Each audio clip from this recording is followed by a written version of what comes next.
ಕರ್ನಾಟಕದ ಸಮಸ್ತ ಸ್ಪರ್ಧಾ ಮಿತ್ರರಿಗೆ ನಮಸ್ಕಾರಗಳು. ನಾನು ನಿಮ್ಮ ಪ್ರೀತಿಯ ಸುರೇಶ್ ಸರ್, ಭೂಗೋಳಶಾಸ್ತ್ರದ ಉಪನ್ಯಾಸಕರು ಬೆಳಗಾವಿಯಿಂದ. ಸ್ನೇಹಿತರೆ, ಕಳೆದ ಒಂದು ಅವಧಿಯಲ್ಲಿ ನಾವು ಕರ್ನಾಟಕ ಜಿಯೋಗ್ರಫಿಗೆ ಸಂಬಂಧಪಟ್ಟಂತೆ ಭಾಳ ಇಂಪಾರ್ಟೆಂಟ್ ಆಗಿರ್ತಕ್ಕಂಥ ಮುಂದಿನ KS ಇರ್ಬೋದು, PDO ಇರ್ಬೋದು, ವಿಲೇಜ್ ಅಕೌಂಟ್ ಇರ್ಬೋದು, ಎಲ್ಲ ಎಕ್ಸಾಮ್ಗಳ ಅನುಕೂಲ ಆಗುವಂತಕ್ಕಂಥ ಒಂದು ದೃಷ್ಟಿ ಇಟ್ಕೊಂಡು ನಾವು ಕಳೆದ ಒಂದು ಅವಧಿಯಲ್ಲಿ ಕರ್ನಾಟಕ ಜಿಯೋಗ್ರಫಿಗೆ ಸಂಬಂಧಪಟ್ಟಂತೆ ಚರ್ಚೆಯನ್ನು ಮಾಡ್ತಾ ಬಂದಿದ್ವಿ.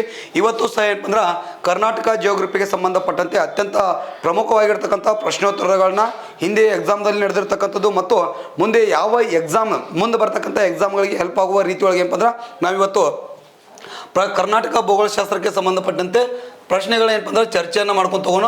ಅದರಲ್ಲಿ ಮೊಟ್ಟ ಮೊದಲ ಬಾರಿಗೆ ಒಂದನೇ ಕ್ವಶನ್ಸ್ ನೋಡ್ರಿ. ಇಲ್ಲಿ ದಾರೋಜಿ ಕರಡಿಧಾಮ ಯಾವ ಜಿಲ್ಲೆಯಲ್ಲಿದೆ ಅಂತ ಕೇಳಿದ. ದಾರೋಜಿ ಅಂತಕ್ಕಂಥ ಒಂದು ಕರಡಿಧಾಮ ಅಥವಾ ದರೋಜಿ ಅಂತಲೂ ಕರಿತೀವಿ ನಾವು. ದರೋಜಿ ಅಥವಾ ದಾರೋಜಿ ಅಂತಕ್ಕಂಥ ಕರಡಿಧಾಮ ಕರ್ನಾಟಕದಲ್ಲಿ ಎಲ್ಲಿ ಕಂಡು ಬರುತ್ತದೆ ಅಂತ ಕೇಳಿದಾನ. ಇದು ಒಂದು ಲಾಸ್ಟ್ ಟೈಮ್ ಏನಪ್ಪ ಅಂದ್ರೆ PC ಕೇಳಿರ್ತಕ್ಕಂಥ ರಿಪೀಟೆಡ್ ಕ್ವಶನ್ಸ್ ಐತಿ. ಇದರ ಜೊತೆಗೆ ಏನಪ್ಪ ಅಂತಂದ್ರೆ ಕರ್ನಾಟಕದಲ್ಲಿ ಎಲ್ಲೆಲ್ಲಿ ಕರಡಿಧಾಮಗಳದಾವ ಅದರ ವಿಶೇಷತೆಗಳು ಸಹ ಏನಪ್ಪ ಅಂದ್ರೆ ತಿಳ್ಕೊತ ಹೋಗೋಣ.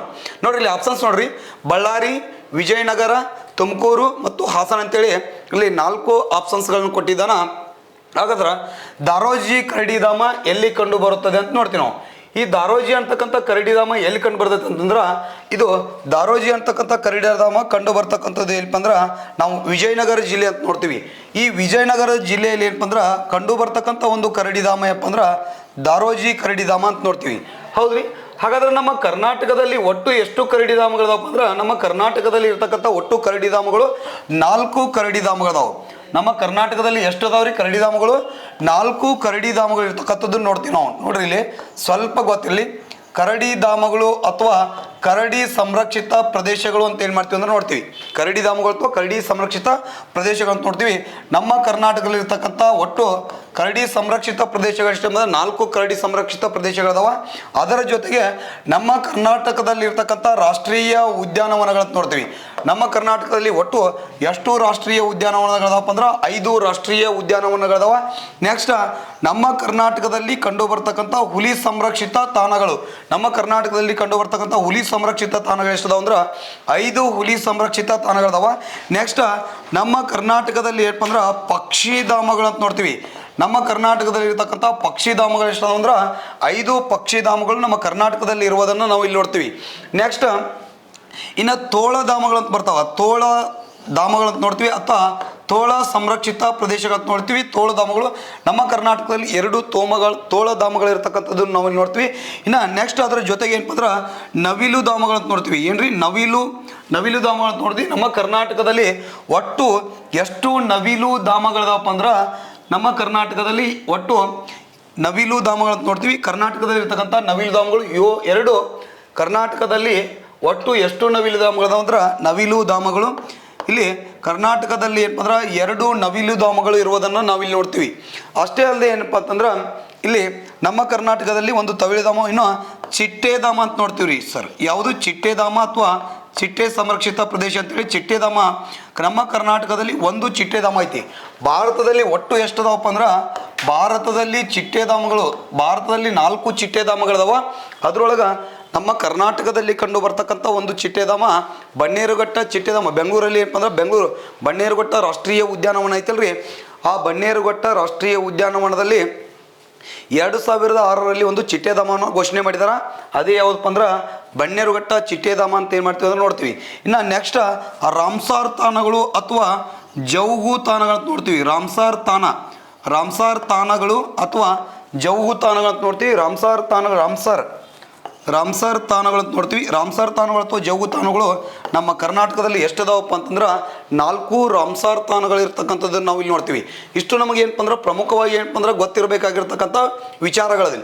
ಕರಡಿಧಾಮಗಳು ಎಷ್ಟದಾವ್ರಿ? 4 ಕರಡಿಧಾಮಗಳು, ರಾಷ್ಟ್ರೀಯ ಉದ್ಯಾನಗಳು 5 ರಾಷ್ಟ್ರೀಯ ಉದ್ಯಾನಗಳು ನಮ್ಮ ಕರ್ನಾಟಕದಲ್ಲಿ. ಹುಲಿ ಸಂರಕ್ಷಿತ ತಾಣಗಳು ಎಷ್ಟದಾವಪ್ಪ ಅಂದ್ರೆ 5 ಹುಲಿ ಸಂರಕ್ಷಿತ ತಾಣಗಳು. ಪಕ್ಷಿಧಾಮಗಳು ಎಷ್ಟದಾವ್ರಿ? 5 ಪಕ್ಷಿಧಾಮ. ಅಂದ್ರೆ ಅಧಿಕೃತವಾಗಿ ಸರ್ಕಾರದಿಂದ ಘೋಷಣೆ ಆಗಿರ್ತಕ್ಕಂಥ ಪಕ್ಷಿಧಾಮಗಳು 5 ಅದಾವ. ಮತ್ತು ಬೇರೆ ಬೇರೆ ಪಕ್ಷಿಧಾಮಗಳದಾವ.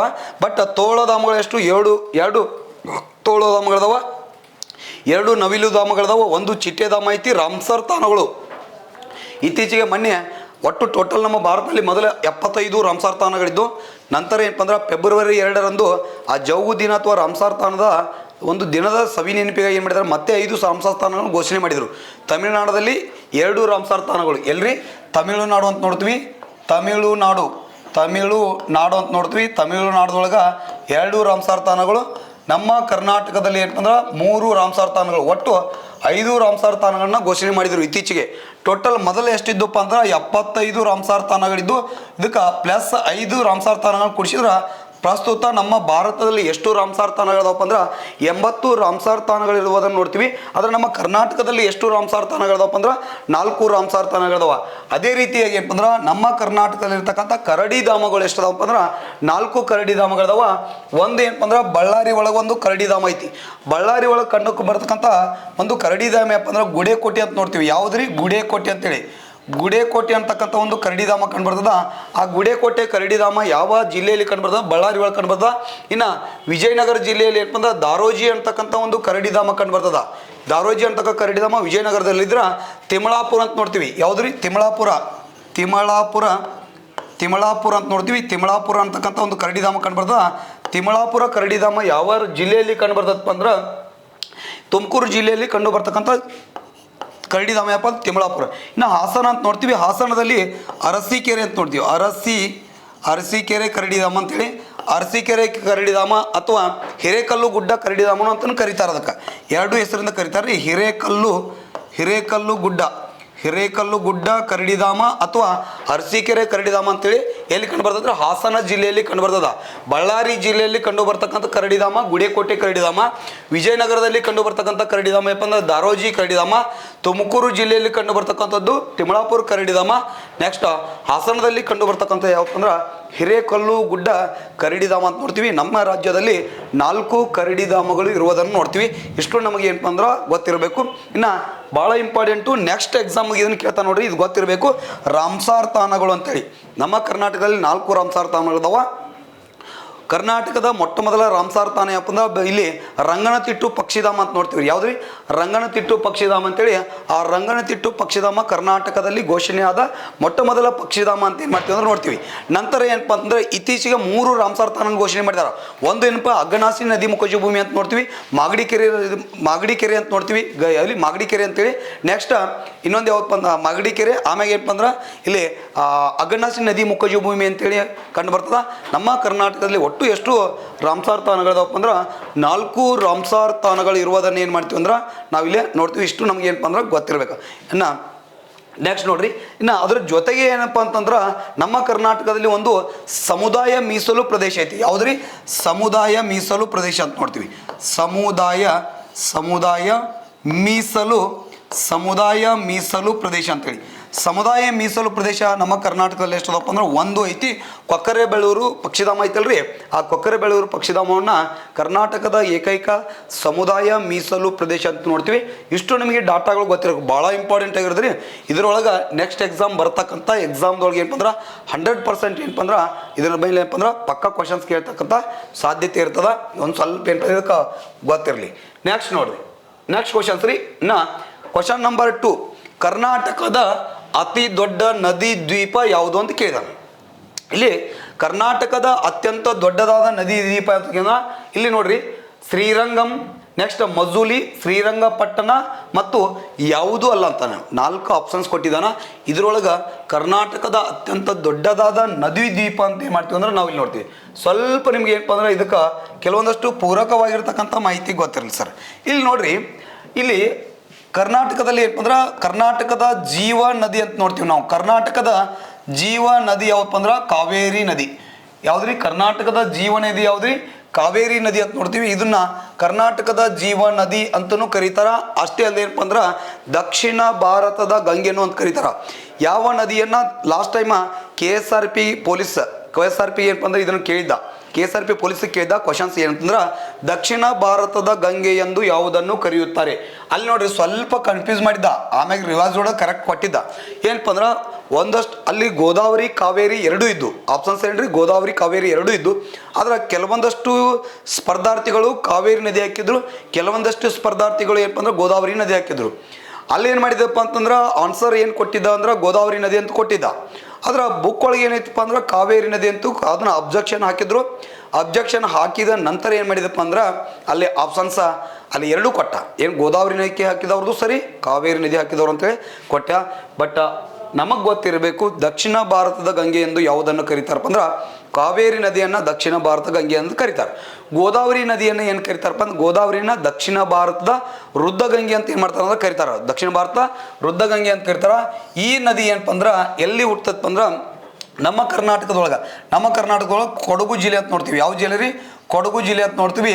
ಆ ಕೊಡಗು ಜಿಲ್ಲೆಯ ತಲಕಾವೇರಿ ಅಂತ ಕಂಡು ಬರ್ತದ. ತಲಕಾವೇರಿ ಅಂತ ನೋಡ್ತೀವಿ.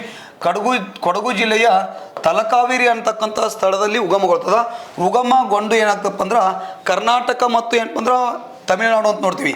ಕರ್ನಾಟಕ ಮತ್ತು ಏನಪ್ಪ ಅಂದ್ರೆ ತಮಿಳುನಾಡು ರಾಜ್ಯ, ಕರ್ನಾಟಕ ಮತ್ತು ತಮಿಳುನಾಡು ರಾಜ್ಯಗಳ ಮೂಲಕ ಹರಿದು ಇದೇ ತಮಿಳುನಾಡು ರಾಜ್ಯದ ಕಾವೇರಿ ಪಟ್ಟಣಂ, ಯಾವ ಪಟ್ಟಣಂ? ಕಾವೇರಿ ಪಟ್ಟಣಂ ಅಂತಕ್ಕಂಥ ಒಂದು ಸ್ಥಳ ಐತಿ. ಆ ಕಾವೇರಿ ಪಟ್ಟಣಂ ಅನ್ನತಕ್ಕಂಥ ಸ್ಥಳದಲ್ಲಿ ಹೋಗಿ ಏನಪ್ಪ ಅಂದ್ರೆ ಮುಂದೆ ಬಂಗಾಳ ಕೊಲ್ಲಿಯನ್ನು ಸೇರ್ತಕ್ಕಂಥ ಒಂದು ಕರ್ನಾಟಕದ ಜೀವನದಿ ಯಾವುದಪ್ಪ ಅಂತಂದ್ರೆ ಕಾವೇರಿ. ನೋಡ್ರಿ ಇನ್ನೊಂದು ಕೋಡ್, ಕರ್ನಾಟಕದ ಜೀವನದಿ ಕಾವೇರಿ, ದಕ್ಷಿಣ ಭಾರತದ ಗಂಗೆ ಕಾವೇರಿ, ಕರ್ನಾಟಕದ ಪವಿತ್ರವಾದ ನದಿ ಯಾವುದಪ್ಪ ಅಂತಂದ್ರೆ ನೇತ್ರಾವತಿ. ಯಾವ ನದಿ ರೀ? ನೇತ್ರಾವತಿ ಅಂತ ಏನು ಮಾಡ್ತೀವಿ ಅಂದ್ರೆ ನೋಡ್ತೀವಿ ರೀ, ನೇತ್ರಾವತಿ ಅಂತ ನೋಡ್ತೀವಿ. ನೋಡ್ರಿ ಇನ್ನೊಂದು, ಲಾಸ್ಟ್ ಟೈಮ್ ನಾನು ಕದಂಬರಿಗೆ ಸಂಬಂಧಪಟ್ಟಂತೆ ಒಂದು ಹಿಸ್ಟ್ರಿ ಕ್ಲಾಸ್ ಮಾಡಿದ್ದೆ. ಅದರೊಳಗೆ ಅಲ್ಲಿ ಚಂದ್ರವಳ್ಳಿ ಶಾಸನ ಅಂತ ಬರ್ತದ. ಚಂದ್ರವಳ್ಳಿ ಶಾಸನ ಹೇಳುವಾಗ ಆ ಚಂದ್ರವಳ್ಳಿ ಶಾಸನದ ಕೊನೆಯ ಭಾಗದಲ್ಲಿ ಕೂಪನಾಚನಂ ಅಂತ ಏನು ಮಾಡಿದೆ ಅಂದ್ರೆ ಬರ್ದಾರ. ನಾನು ಹೇಳುವ ಸಂದರ್ಭದಲ್ಲಿ ಏನು ಮಾಡಿದೆಪ್ಪ ಅಂದ್ರೆ ಅಲ್ಲಿ ಹಲ್ಮಿಡಿ ಶಾಸನ ಅಂತೇಳಿ ನಾವು ಹೇಳಿದಂಗಾಗಿತ್ತು. ಬಟ್ ನಮಗೆ ಗೊತ್ತಿರಲಿ, ಅದನ್ನು ತಿದ್ದುಪಡಿ ಮಾಡ್ಕೊಡ್ರಿ. ಕೂಪನಾಚನಂ ಅಂತೇಳಿ ಯಾವ ಶಾಸನದ ಕೊನೆಯಲ್ಲಿ ಬರೆಯಲಾಗಿದೆಯಪ್ಪ ಅಂತಂದರೆ ಚಂದ್ರವಳ್ಳಿ ಶಾಸನದ ಕೊನೆಯ ಭಾಗದಲ್ಲಿ ಅದನ್ನು ಬರೆದಿದ್ದಾರೆ. ಓಕೆ, ಸ್ವಲ್ಪ ಅದನ್ನು ತಿದ್ದುಪಡಿ ಮಾಡಿಕೊಡ್ರಿ. ಓಕೆ, ನೆಕ್ಸ್ಟ್ ನೋಡ್ರಿ, ಕರ್ನಾಟಕ ಮತ್ತು ತಮಿಳುನಾಡಲ್ಲಿ ಹರಿದು ತಮಿಳುನಾಡು ರಾಜ್ಯ ಕಾವೇರಿ ಪಟ್ಟಣಂ ಬಳಿ ಹೋಗಿ ಏನಾಗ್ತೈತೆ ಅಂದರೆ ಇದು ಮುಂದೆ ಎಲ್ಲಿ ಆಗ್ತೈತೆ ಅಂದ್ರೆ ಬಂಗಾಳಿ ಕೊಲ್ಲಿಯನ್ನು ಸೇರ್ತದೆ. ಒಟ್ಟು ಉದ್ದ 508 ಕಿಲೋಮೀಟರ್ ಉದ್ದ ಐತ್ರಿ. ಆದ್ರೆ ನಮ್ಮ ಕರ್ನಾಟಕದಲ್ಲಿ ಎಷ್ಟು ಕಿಲೋಮೀಟರ್ ಉದ್ದವಾಗಿ ಹೇಳ್ತೈತಪ್ಪ ಅಂದ್ರೆ 380 ಕಿಲೋಮೀಟರ್ ಉದ್ದವಾಗಿ ಹರಿಯುವುದರ ಮುಖಾಂತರವಾಗಿ ಕರ್ನಾಟಕದ ಅತ್ಯಂತ ಉದ್ದವಾದಿ ಟೋಟಲ್ 805 ಕಿಲೋಮೀಟರ್. ಆದರೆ ನಮ್ಮ ಕರ್ನಾಟಕದಲ್ಲಿ 383 ಕಿಲೋಮೀಟರ್ ಉದ್ದವಾಗಿ ಹರಿದು ಕರ್ನಾಟಕದ ಅತ್ಯಂತ ಉದ್ದವಾದ ನದಿ ಯಾವುದಪ್ಪ ಅಂದ್ರೆ ಕಾವೇರಿ ನದಿ. ನೋಡ್ರಿ ಇಲ್ಲಿ ಕ್ವಶನ್ಸ್ ಹಿಂಗೂ ಕೇಳ್ತಾನ, ಕರ್ನಾಟಕದ ಅತ್ಯಂತ ಉದ್ದವಾದ ನದಿ ಅಂದ್ರೆ ಕಾವೇರಿ. ಕರ್ನಾಟಕದಲ್ಲಿ ಪಶ್ಚಿಮಕ್ಕೆ ಹರಿಯುವ ಅತ್ಯಂತ ಉದ್ದವಾದ ನದಿ ಯಾವಪ್ಪ ಅಂದ್ರೆ ಕಾಳಿ, 184 ಕಿಲೋಮೀಟರ್ ಹರಿತದ, ಅದು ಪಶ್ಚಿಮಕ್ಕೆ ಹರಿಯುವ ನದಿ. ಇನ್ನು ಕರ್ನಾಟಕದಲ್ಲಿ ಹರಿಯುವ ಅತ್ಯಂತ ಉದ್ದವಾದ ನದಿ ಯಾವಪ್ಪ ಅಂದ್ರೆ ನಾವು ಕೃಷ್ಣಾ ನದಿ ಅಂತ ನೋಡ್ತೀವಿ. ಕರ್ನಾಟಕದ ಅತ್ಯಂತ ಉದ್ದವಾದ ನದಿ ಅಂದ್ರೆ ಕಾವೇರಿ. ಕರ್ನಾಟಕದಲ್ಲಿ ಹರಿಯುವ ಅತ್ಯಂತ ಉದ್ದವಾದ ನದಿ ಅಂತ ನೋಡ್ತೀವಿ ಕೃಷ್ಣಾ ನದಿ. ನಮ್ಮ ಕರ್ನಾಟಕದೊಳಗೆ 483 ಕಿಲೋಮೀಟರ್ ಉದ್ದವಾಗಿ ಹರಿತೈತೆ ಸರ್. ಯಾವುದ್ರಿ? ಕೃಷ್ಣಾ ನದಿ. ಸೊ ಆ ಕಾರಣದಿಂದ ಏನಪ್ಪ ಅಂದ್ರೆ ಕರ್ನಾಟಕದಲ್ಲಿ ಹರಿಯುವ ಅತ್ಯಂತ ಉದ್ದವಾದ ನದಿ ಕೃಷ್ಣ, ಕರ್ನಾಟಕದ ಅತ್ಯಂತ ಉದ್ದವಾದ ನದಿ ಯಾವಪ್ಪ ಅಂದ್ರೆ ಕಾವೇರಿ ಅಂತ ಏನು ಮಾಡ್ತೀವಿ ಅಂದ್ರೆ ನಾವಿಲ್ಲಿ ನೋಡ್ತೀವಿ. ಇಲ್ಲಿ ನೋಡ್ರಿ, ಈ ಕಾವೇರಿ ನದಿಯು ಹರಿಯುವ ಸಂದರ್ಭದಲ್ಲಿ ಏನು ಮಾಡ್ತದಪ್ಪ ಅಂದ್ರೆ ಪ್ರಮುಖವಾಗಿರ್ತಕ್ಕಂಥ ಕೆಲವೊಂದಷ್ಟು ದ್ವೀಪಗಳನ್ನು ನಿರ್ಮಾಣ ಮಾಡ್ತದ್ರಿ. ಏನು ಮಾಡ್ತದ್ರಿ? ದ್ವೀಪಗಳನ್ನ ನಿರ್ಮಾಣ ಮಾಡ್ತದ. ಹಾಗಾದ್ರೆ ಆ ಕಾವೇರಿ ನದಿಯು ನಿರ್ಮಾಣ ಮಾಡಿರ್ತಕ್ಕಂಥ ಪ್ರಮುಖವಾಗಿರ್ತಕ್ಕಂಥ ದ್ವೀಪಗಳಂತ ನೋಡ್ತೀವಿ ನಾವು. ಕಾವೇರಿ ನದಿ ಏನಪ್ಪ ಅಂದ್ರೆ ನಿರ್ಮಾಣ ಮಾಡಿರ್ತಕ್ಕಂಥ ಪ್ರಮುಖವಾಗಿರ್ತಕ್ಕಂಥ ದ್ವೀಪಗಳು ಅಂತೇಳಿ ನಾವಿಲ್ಲಿ ನೋಡ್ತೀವಿ. ಹಾಗಾದ್ರೆ ಕಾವೇರಿ ನದಿಯು ನಿರ್ಮಾಣ ಮಾಡಿರ್ತಕ್ಕಂಥ ಪ್ರಮುಖವಾಗಿರ್ತಕ್ಕಂಥ ದ್ವೀಪಗಳು ಯಾವಪ್ಪ ಅಂದ್ರೆ ಒಂದು ನೋಡ್ತೀವಿ. ನೆಕ್ಸ್ಟ್ 3 ದ್ವೀಪಗಳನ್ನು ನಿರ್ಮಾಣ ಮಾಡಿದೆ. ಎಷ್ಟು ದ್ವೀಪಗಳು ರೀ? 3 ದ್ವೀಪಗಳು ನಿರ್ಮಾಣ ಮಾಡಿದೆ. ಹಾಗಾದ್ರೆ ಆ 3 ದ್ವೀಪಗಳು ಯಾವಪ್ಪ ಅಂದ್ರೆ ಒಂದು ಸ್ವಲ್ಪ ಇಲ್ಲ ಅಬ್ಸರ್ವೇಷನ್ ಮಾಡಿರಿ. ಎಷ್ಟು ದ್ವೀಪಗಳು ರೀ? 3 ದ್ವೀಪಗಳದಾವ. ಆ 3 ದ್ವೀಪಗಳು ಯಾವಪ್ಪ ಅಂದ್ರೆ ಇಲ್ಲಿ ಅದಾವ, ಸ್ವಲ್ಪ ಇಲ್ಲಿ ನೋಡ್ರಿ. ಹಾಗಾದ್ರೆ ದ್ವೀಪಗಳಂತಂದ್ರೆ ಏನು? ದ್ವೀಪಗಳಂದ್ರೆ ಸುತ್ತಲೂ ನೀರಿದ್ದು ಮಧ್ಯದಲ್ಲಿ ಭೂಮಿ ಇತ್ತಂದ್ರೆ, ಅದಕ್ಕೆ ನಾವು ದ್ವೀಪಗಳು ಅಂತ ಏನು ಮಾಡ್ತೀವಿ ಅಂದ್ರೆ ನೋಡ್ತೀವಿ. ಈ ಕಾವೇರಿ ನದಿಯು ಹರಿಯುವ ಸಂದರ್ಭದಲ್ಲಿ ಏನಪ್ಪ ಅಂದ್ರೆ 3 ದ್ವೀಪಗಳು ನಿರ್ಮಾಣ ಮಾಡ್ತದ. ಆ 3 ದ್ವೀಪಗಳ ಒಂದು ಯಾವಪ್ಪ ಅಂದ್ರೆ ಶ್ರೀರಂಗಪಟ್ಟಣ ಅಂತ ನೋಡ್ತೀವಿ. ಯಾವುದ್ರಿ? ಶಿವನ ಸಮುದ್ರ ಅಥವಾ ಯಾವುದ್ರಿ?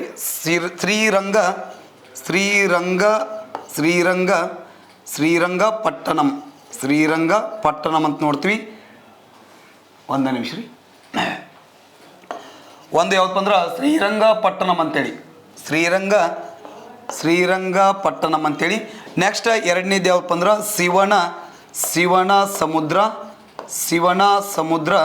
ಶಿವನ ಸಮುದ್ರ. ಮೂರನೇದು ಯಾವಪ್ಪ ಅಂದ್ರೆ ಶ್ರೀರಂಗಂ. ಯಾವುದ್ರಿ? ಶ್ರೀರಂಗಂ. ಇವು ಕಾವೇರಿ ನದಿಯಿಂದ ನಿರ್ಮಾಣಗೊಂಡಿರತಕ್ಕಂಥ ಮೂರು ಏನಪ್ಪ ಅಂತಂದ್ರೆ ದ್ವೀಪಗಳಂತ ನೋಡ್ತೀವಿ. ಈ ಶ್ರೀರಂಗಪಟ್ಟಣ ದ್ವೀಪವನ್ನು ಏನಪ್ಪ ಅಂದ್ರೆ ಆದಿರಂಗ ಅಂತನೂ ಸಹ ಏನು ಮಾಡ್ತಂದ್ರೆ ಕರೀತಾರೆ. ಏನು ಕರೀತಾರೆ? ಇದನ್ನು ಆದಿರಂಗ ಅಂತ ಕರೀತಾರೆ. ಶಿವನ ಸಮುದ್ರವನ್ನು ಏನಪ್ಪ ಅಂದ್ರೆ ಇದನ್ನು ಮಧ್ಯರಂಗ ಅಂತ ಕರೀತಾರೆ. ಯಾವ ರಂಗ ರೀ? ಇದನ್ನು ಮಧ್ಯರಂಗ ಅಂತ ಕರೀತಾರೆ. ಶ್ರೀರಂಗಮಣ್ಣ ಏನಪ್ಪ ಅಂದ್ರೆ ಅಂತ್ಯರಂಗ ಅಂತೇಳಿ ಮಾಡ್ತಾನೆ ಕರೀತಾರೆ. ಯಾವ ರಂಗ ರೀ? ಅಂತ್ಯರಂಗ ಅಂತ ಏನು ಮಾಡ್ತಾನೆ ಕರೀತಾರೆ. ಇಲ್ಲಿ ನೋಡ್ರಿ, ಶ್ರೀರಂಗಪಟ್ಟಣ ದ್ವೀಪ ಮತ್ತು ಶಿವನ ಸಮುದ್ರ ದ್ವೀಪ ಇವೆರಡೂ ಎಲ್ಲಿದಾವಪ್ಪ ಅಂತಂದ್ರೆ ನಮ್ಮ ಕರ್ನಾಟಕದಲ್ಲಿ ಕಂಡು ಬರ್ತಾವೆ. ಮಂಡ್ಯ ಜಿಲ್ಲೆ ಒಳಗೆ, ಕರ್ನಾಟಕದೊಳಗೆ ಏನಪ್ಪ ಅಂದ್ರೆ ಮಂಡ್ಯ ಜಿಲ್ಲೆ ಒಳಗೆ ಕಂಡು ಬಂದ್ರೆ ಈ ಶ್ರೀರಂಗಂ ಅಂತಕ್ಕಂಥ ಒಂದು ದ್ವೀಪ ಎಲ್ಲೈತಪ್ಪ ಅಂದ್ರೆ ಯಾವ ರಾಜ್ಯದಲ್ಲಿ ಕಂಡು ಬರ್ತಪ್ಪ ಅಂದ್ರೆ ತಮಿಳುನಾಡು. ಯಾವ ರಾಜ್ಯದಲ್ಲಿ? ತಮಿಳುನಾಡು ರಾಜ್ಯದಲ್ಲಿ ಕಂಡು ಬರ್ತಕ್ಕಂಥ ಒಂದು ದ್ವೀಪ. ಕಾವೇರಿ ನದಿಯಿಂದ ನಿರ್ಮಾಣಗೊಂಡಿರ್ತಕ್ಕಂಥದ್ದು ಯಾವ್ದು ಅಂದ್ರೆ ಶ್ರೀರಂಗಪಟ್ಟಣ ದ್ವೀಪ ಅಂತ ಏನು ಮಾಡ್ತೀವಿ ನೋಡ್ತೀವಿ. ಇದ್ರೊಳಗೆ ಅತ್ಯಂತ ದೊಡ್ಡದಾದ ಒಂದು ದ್ವೀಪ ಯಾವಪ್ಪ ಅಂದ್ರೆ ನಾವಿಲ್ಲಿ ಶ್ರೀರಂಗಪಟ್ಟಣ ದ್ವೀಪ ಅಥವಾ ಆದಿರಂಗ ಅಂತ ಏನು ಮಾಡ್ತೀವಿ ಅಂದ್ರೆ ನೋಡ್ತೀವಿ.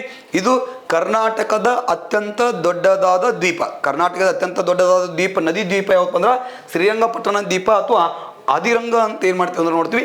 ಇದು ಯಾವ ನದಿಯಿಂದ ನಿರ್ಮಾಣಗೊಂಡಿದೆಪ್ಪ ಅಂತಂದ್ರೆ ಇದು ಕಾವೇರಿ ನದಿಯಿಂದ ನಿರ್ಮಾಣಗೊಂಡಿರ್ತಕ್ಕಂಥ ಒಂದು ದ್ವೀಪ ಅಂತ ಏನು ಮಾಡ್ತೀವಿ ಅಂದ್ರೆ ನೋಡ್ತೀವಿ. ಅಷ್ಟೇ ಅಲ್ಲದೆ ಏನಪ್ಪ ಅಂದ್ರೆ ಇದೇ ಕಾವೇರಿ ನದಿಗೆ ಅಡ್ಡಲಾಗಿ 1902ರಲ್ಲಿ ಯಾವಾಗ್ರಿ? 1902ರಲ್ಲಿ ಏನು ಮಾಡ್ತಾರಪ್ಪ ಅಂದ್ರೆ ಭಾರತದ ಮೊಟ್ಟ ಮೊದಲ ಯಶಸ್ವಿ ಜಲವಿದ್ಯುತ್ ಯೋಜನೆ ಅಂತ ನೋಡ್ತೀವಿ ಸರ್. ಯಶಸ್ವಿ ಜಲವಿದ್ಯುತ್ ಯೋಜನೆ ಅಂತ ನೋಡ್ತೀವಿ. ಈ ಒಂದು ಕಾವೇರಿ ನದಿಗೆ ಅಡ್ಡಲಾಗಿ ಶಿವನ ಸಮುದ್ರದ ಬಳಿ ಏನು ಮಾಡ್ತಾರೆ ಅಂದ್ರೆ 1902ರಲ್ಲಿ ಕೆ ಶೇಷಾದ್ರಿ ಅಯ್ಯರ್ ಅಂತಕ್ಕಂಥ ಒಂದು ಏಷ್ಯಾ ಖಂಡದ ಮೊಟ್ಟ ಮೊದಲ ಯಶಸ್ವಿ ಜಲವಿದ್ಯುತ್ ಯೋಜನೆ ಅಂತಂದ್ರೆ ನಿರ್ಮಾಣ ಮಾಡ್ತಾರ. ಇದು ಏನಪ್ಪ ಅಂದ್ರೆ ಭಾರತದ ಮತ್ತು ಏಷ್ಯಾ ಖಂಡದ ಮೊಟ್ಟ ಮೊದಲ ಯಶಸ್ವಿ ಜಲವಿದ್ಯುತ್ ಯೋಜನೆ ಅಂತ ನೋಡ್ತೀವಿ. ಅದೇ ಶಿವನ ಸಮುದ್ರದಲ್ಲಿ ಅದನ್ನು ಶಿವನ ಸಮುದ್ರದ ಜಲವಿದ್ಯುತ್ ಯೋಜನೆ ಅಂತ ಕರೀತಾರ. ಕೆ ಶೇಷಾದ್ರಿ ಅಯ್ಯರ್ ಜಲವಿದ್ಯುತ್ ಯೋಜನೆ ಅಂತ ಕರೀತಾರ. ಅಲ್ಲಿ ಉತ್ಪಾದನೆಯಾದ ವಿದ್ಯುತ್ತನ್ನು ಮೊಟ್ಟ ಮೊದಲ ಬಾರಿಗೆ ಎಲ್ಲಿ ಒದಗಿಸಲಾಯಿತು ಅಪ್ಪ ಅಂದ್ರೆ KGF. ಎಲ್ಲಿಗ್ರಿ? KGF ಅಂತ ನೋಡ್ತೀವಿ. Kolar gold field. ಯಾವ್ದ್ರಿ? ಕೋಲಾರ್ ಗೋಲ್ಡ್ ಫೀಲ್ಡ್ ಅಥವಾ KGF ಅಂತ ಏನು ಕರಿತೀವಲ್ರಿ, ಕೋಲಾರ್ ಗೋಲ್ಡ್ ಫೀಲ್ಡ್ಗೆ ಏನಪ್ಪ ಅಂದ್ರೆ ಮೊದಲ ಈ ಒಂದು ವಿದ್ಯುತ್ತನ್ನು ಏನು ಮಾಡ್ತಾರೆ ಅಂದ್ರೆ ಒದಗಿಸ್ತಾರ. ನಂತರ 1905ರಲ್ಲಿ ಬೆಂಗಳೂರು, 1906ರಲ್ಲಿ ಮೈಸೂರು. ನಂತರ ಇದು ಹಿಂಗೂ ಕೇಳಿದ ಭಾರತದಲ್ಲಿ ಮೊಟ್ಟ ಮೊದಲ ಬಾರಿಗೆ ಜಲವಿದ್ಯುತ್ ಪಡೆದ ಮೊಟ್ಟ ಮೊದಲ ನಗರ ಯಾವುದು? ಬೆಂಗಳೂರು ಅಂತ ಏನು ಮಾಡ್ತೀವಿ ಅಂದ್ರೆ ಹೇಳ್ತೀವಿ. ನಂತರ 1906ರಲ್ಲಿ ಮೈಸೂರಿಗೆ ಏನಪ್ಪ ಅಂದ್ರೆ ಒದಗಿಸ್ತಾರ. ಅದರ ಶಿವನ ಸಮುದ್ರದಲ್ಲಿ ಉತ್ಪಾದನೆಯಾದ ಜಲವಿದ್ಯುತ್ತನ್ನು ಮೊಟ್ಟ ಮೊದಲ ಬಾರಿಗೆ ಯಾವ ರಾಷ್ಟ್ರಕ್ಕೆ ಅಥವಾ ಯಾವ ದೇಶಕ್ಕೆ ಒದಗಿಸಲಾಗ್ತದೆ ಅಂದ್ರೆ ಜಪಾನ್ ದೇಶದ ಟೋಕಿಯೋಕ್ಕೆ ಏನು ಮಾಡ್ತಾರೆ ಅಂದ್ರೆ ಒದಗಿಸ್ತಾರ. ಅದು ನಿಮ್ಗೆ ಏನಪ್ಪ ಅಂದ್ರೆ ಗೊತ್ತಿರಬೇಕು. ಇಷ್ಟು ನಿಮ್ಗೆ ಏನಪ್ಪ ಅಂದ್ರೆ ಪ್ರಮುಖವಾಗಿರ್ತಕ್ಕಂಥ ಮಾಹಿತಿ ಗೊತ್ತಿರಲಿ. ಇದರ ಭಾಳ ಮತ್ತೆ ಏನಪ್ಪ ಅಂದ್ರೆ ಇದಕ್ಕೆ ಕೆಲವೊಂದಷ್ಟು ಪ್ರಮುಖವಾಗಿರ್ತಕ್ಕಂಥ ಜಲಪಾತಗಳು ಸಹ ಏನಪ್ಪ ಅಂದ್ರೆ ಕಂಡು ಬರುವುದು ನೋಡ್ತೀವಿ. ಅಲ್ಲಿ ಏನಪ್ಪ ಅಂದ್ರೆ ಯಾವುದ್ರಿ? ಶಿವನ ಸಮುದ್ರ ಅಂತಕ್ಕಂಥ ಒಂದು ಏನಪ್ಪ ಅಂದ್ರೆ ಜಲಪಾತ ಕಂಡು ಬರ್ತದ. ಆಮ್ಯಾಗ ಏನಪ್ಪ ಅಂದ್ರೆ ಚುಂಚನಕಟ್ಟೆ ಜಲಪಾತ ಅಂತ ನೋಡ್ತೀವಿ. ನೆಕ್ಸ್ಟ್ ಯಾವಪ್ಪ ಅಂದ್ರೆ ಹೊಗೇನಕಲ್ ಜಲಪಾತ ಅಂತ ನೋಡ್ತೀವಿ. ಆ ಹೊಗೇನಕಲ್ ಜಲಪಾತ ಎಲ್ಲಿ ಕಂಡು ಬರ್ತದಪ್ಪ ಅಂದ್ರೆ ಕಾವೇರಿ ನದಿಯಿಂದ ನಿರ್ಮಾಣಗೊಂಡಿರ್ತಕ್ಕಂಥ ಜಲಪಾತ ಹೊಗೇನಕಲ್ ಫಾಲ್ಸ್ ಎಲ್ಲಿ ಕಂಡು ಬರ್ತದೆ ಅಂದ್ರೆ ತಮಿಳುನಾಡು ರಾಜ್ಯದಲ್ಲಿ ಕಂಡು ಬರ್ತದೆ ಸರ್. ಎಲ್ರಿ? ತಮಿಳುನಾಡು ರಾಜ್ಯದಲ್ಲಿ ಕಂಡು ಬರ್ತದ. ತಮಿಳುನಾಡು ರಾಜ್ಯದಲ್ಲಿ ಕಾವೇರಿ ನದಿಯಿಂದ ನಿರ್ಮಾಣಗೊಂಡಿರ್ತಕ್ಕಂಥ ಜಲಪಾತ ಯಾವಪ್ಪ ಅಂದ್ರೆ ಹೊಗೇನಕಲ್ ಫಾಲ್ಸ್. ಈ ಹೊಗೇನಕಲ್ ಜಲಪಾತವನ್ನು ಅಥವಾ ಹೊಗೇನಕಲ್ ಫಾಲ್ಸವನ್ನು ದಕ್ಷಿಣ ಭಾರತದ ನಯಾಗರ ಅಂತ ಏನು ಮಾಡ್ತಾರೆ ಅಂದ್ರೆ ಕರೀತಾರೆ. ಏನ್ರಿ? ದಕ್ಷಿಣ ಭಾರತ ನಯಾಗರ ಅಂತ ಕರೀತಾರ. ಹಂಗೆ ಕರ್ನಾಟಕದ ನಯಾಗರ ಅಂತ ಯಾವುದನ್ನ ಕರೀತಾರಪ್ಪ ಅಂದ್ರೆ ಘಟಪ್ರಭಾ ನದಿಯಿಂದ ನಿರ್ಮಾಣಗೊಂಡಿರ್ತಕ್ಕಂಥ ಗೋಕಾಕ್ ಜಲಪಾತವನ್ನು ಕರ್ನಾಟಕದ ನಯಾಗರ ಅಂತ ಕರೆದ್ರೆ ಭಾರತದ ನಯಾಗರ ಅಂತ ಯಾವುದನ್ನು ಕರೀತಾರಪ್ಪ ಅಂದ್ರೆ ಇಂದ್ರಾವತಿ ನದಿಯಿಂದ ನಿರ್ಮಾಣಗೊಂಡಿರ್ತಕ್ಕಂಥ ಚಿತ್ರಕೂಟ ಜಲಪಾತವನ್ನು ಭಾರತದ ನಯಾಗರ ಅಂತ ಕರೀತಾರೆ ಸರ್. ಇಷ್ಟು ನಿಮಗೆ ಏನಪ್ಪ ಅಂದ್ರೆ ಇದ್ರ ಬಗ್ಗೆ ಏನಪ್ಪ ಅಂದ್ರೆ ಗೊತ್ತಿರಬೇಕು. ಇಲ್ಲಿ ಇದಕ್ಕೆ ಸರಿಯಾದ ಆನ್ಸರ್ ಯಾವಪ್ಪ ಅಂದ್ರೆ ಶ್ರೀರಂಗಪಟ್ಟಣಂ. ಯಾವುದ್ರಿ? ಶ್ರೀರಂಗಪಟ್ಟಣಂ ಅಂತ ಏನು ನೋಡ್ತೀವಿ. ಈ ಶ್ರೀರಂಗಪಟ್ಟಣಮು ಕರ್ನಾಟಕದ ಅತ್ಯಂತ ದೊಡ್ಡದಾದ ನದಿ ದ್ವೀಪ ಅಂತ ಏನು ಮಾಡ್ತೀವಿ ಅಂದ್ರೆ ಕರಿತೀವಿ. ಇಲ್ಲಿ ನೋಡ್ರಿ, ಇಲ್ಲಿ ಮಜುಲಿ ಐತಿ. ಎಲ್ಲೈತ್ರಿ? ಮಜುಲಿ ಐತಿ. ಮಜುಲಿಯು ಏನಪ್ಪ ಅಂದ್ರೆ ಭಾರತದ ಅತ್ಯಂತ ದೊಡ್ಡದಾದ ನದಿ ದ್ವೀಪ ಮತ್ತು ಪ್ರಪಂಚದ ಅತ್ಯಂತ ದೊಡ್ಡದಾದ ನದಿ ದ್ವೀಪ. ನೋಡ್ರಿ ಕ್ವಶನ್ಸ್ ಕೇಳ್ತಾನ್ರಿ. ಪ್ರಪಂಚದ ಅತ್ಯಂತ ದೊಡ್ಡದಾದ ನದಿ ದ್ವೀಪ ಅಂತ ಕೇಳಿದಂದ್ರೆ ಮಜುಲಿ ಅಂತ ಹೇಳ್ಬೇಕು. ಅದು ಎಲ್ಲಿ? ಬ್ರಹ್ಮಪುತ್ರ ನದಿಯಿಂದ ಅಸ್ಸಾಂ ರಾಜ್ಯ ಬ್ರಹ್ಮಪುತ್ರ ನದಿಯಿಂದ ನಿರ್ಮಾಣಗೊಂಡಿದ್ದು ಅಸ್ಸಾಂ ರಾಜ್ಯದಲ್ಲಿ ಕಂಡು ಬರ್ತದ. ಈ ಮಜುಲಿ ದ್ವೀಪನ ಶಂಕರ ದೇವ ದ್ವೀಪನ ಅಂತ ಮಾಡ್ತಾರೆ ಅಂದ್ರೆ ಕರೀತಾರೆ. ಅದರ ಪ್ರಪಂಚದ ಅತ್ಯಂತ ದೊಡ್ಡದಾದ ದ್ವೀಪ ಅಂದ್ರೆ ಗ್ರೀನ್ಲ್ಯಾಂಡ್ ಅಂತ ಹೇಳಬೇಕು. ಪ್ರಪಂಚದ ಅತ್ಯಂತ ದೊಡ್ಡದಾದ ನದಿ ದ್ವೀಪ ಯಾವ್ದಪ್ಪ ಅಂತಂದ್ರೆ ಮಜೂಲಿ. ಅಷ್ಟೇ ಅಲ್ಲದೆ ಏನಪ್ಪ ಅಂದ್ರೆ ಭಾರತದ ಏಕೈಕ ನದಿ ದ್ವೀಪ ಜಿಲ್ಲೆನೂ ಅಂತೇಳಿ ಮಜೂಲಿಯನ್ನು ಏನು ಮಾಡ್ತೀವಿ ಅಂದ್ರೆ ಕರಿತೀವಿ. ಅದಕ್ಕೆ ಬಂದಾಗ ಏನಪ್ಪ ಅಂದ್ರೆ ನದಿ ಬಗ್ಗೆ ಚರ್ಚೆ ಮಾಡುವಾಗ ಅದ್ರ ಕ್ಲೀನಾಗಿ ಅಬ್ಸರ್ವೇಷನ್ ಅಂತಂದ್ರೆ ಮಾಡ್ಕೊಂಡು ತಗೊಂಡ್ರಿ. ಬಟ್ ಇದಕ್ಕೆ ಸರಿಯಾದ ಆನ್ಸರ್ ಆಪ್ಷನ್ಸು ಸಿ ಅಂತ ಏನಪ್ಪ ಅಂದ್ರೆ ನಾವು ಇಲ್ಲಿ ನೋಡ್ತೀವಿ. ನೆಕ್ಸ್ಟ್ ನೋಡ್ರಿ, ಕರ್ನಾಟಕದಲ್ಲಿ ಎಷ್ಟು ನದಿ ವ್ಯವಸ್ಥೆಗಳು ಅಂತ ಕೇಳಿದಾನ. ಕರ್ನಾಟಕದಲ್ಲಿ ಆಪ್ಷನ್ಸ್ ಎ 70, ಆಪ್ಷನ್ಸ್ 2 ಇಲ್ಲಿ 2 ಅಂತ ಐತಿ, ಆಪ್ಷನ್ಸ್ 3 5, ಆಪ್ಷನ್ಸ್ ಡಿ 7 ಅಂತ ಐತಿ. ಇಲ್ಲಿ 4 ಆಪ್ಷನ್ಸ್ಗಳು ಕೊಟ್ಟಿದ್ದಾನ. ಇದಕ್ಕೆ ಕರ್ನಾಟಕದಲ್ಲಿ ಎಷ್ಟು ನದಿ ವ್ಯವಸ್ಥೆಗಳು ಅಂದ್ರೆ ಕರ್ನಾಟಕದಲ್ಲಿ ಇರ್ತಕ್ಕಂಥ ಒಟ್ಟು ನದಿ ವ್ಯವಸ್ಥೆಗಳು 5 ನದಿ ವ್ಯವಸ್ಥೆಗಳದಾವೆ. ಎಷ್ಟು ನದಿ ವ್ಯವಸ್ಥೆಗಳದಾವ್ರಿ? ಹಾಗಾದ್ರೆ ಕರ್ನಾಟಕದಲ್ಲಿ ಕಂಡು ಬರ್ತಕ್ಕಂಥ ನದಿ ವ್ಯವಸ್ಥೆಗಳಂತ ನೋಡಿದಾಗ ನಾವಿಲ್ಲಿ ನೋಡ್ತೀವಿ ಆ 5 ನದಿ ವ್ಯವಸ್ಥೆಗಳನ್ನು ನೋಡ್ರಿ. ಒಂದು ಯಾವ್ದಪ್ಪ ಅಂದ್ರೆ ಗೋದಾವರಿ ನದಿ ವ್ಯವಸ್ಥೆ. ಒಂದೇದು ಯಾವ್ದ್ರಿ? ನಾವಿಲ್ಲಿ ಗೋದಾವರಿ ನದಿ ವ್ಯವಸ್ಥೆ ಅಂತ ನೋಡ್ತೀವಿ. ಗೋದಾವರಿ ನದಿ ವ್ಯವಸ್ಥೆ ಅಂತೇಳಿ ಗೋದಾವರಿ ನದಿ ವ್ಯವಸ್ಥೆ. ಎರಡನೇದು ಯಾವಪ್ಪ ಅಂದ್ರೆ ಕೃಷ್ಣಾ ನದಿ ವ್ಯವಸ್ಥೆ ಅಂತೇಳಿ. ಯಾವುದ್ರಿ? ಕೃಷ್ಣಾ ನದಿ ವ್ಯವಸ್ಥೆ ಅಂತೇಳಿ ಕೃಷ್ಣಾ ನದಿ ವ್ಯವಸ್ಥೆ. ಥರ್ಡ್ ಒನ್ ಯಾವಪ್ಪ ಅಂದ್ರೆ ಕಾವೇರಿ ನದಿ ವ್ಯವಸ್ಥೆ. ಯಾವುದ್ರಿ? ಕಾವೇರಿ ನದಿ ವ್ಯವಸ್ಥೆ. ನೆಕ್ಸ್ಟ್ ಫೋರ್ತ್ ಒನ್ ಯಾವಪ್ಪ ಅಂದ್ರೆ ನಂದಿದುರ್ಗ. ಯಾವುದ್ರಿ? ನಂದಿದುರ್ಗ ನದಿ ವ್ಯವಸ್ಥೆ ಅಂತೇಳಿ ನಂದಿದುರ್ಗ ನದಿ ವ್ಯವಸ್ಥೆ ಅಂತೇಳಿ. ಇನ್ನು ಫಿಫ್ತ್ ಒನ್ ಯಾವಪ್ಪ ಅಂದ್ರೆ ಪಶ್ಚಿಮಕ್ಕೆ ಹರಿಯುವ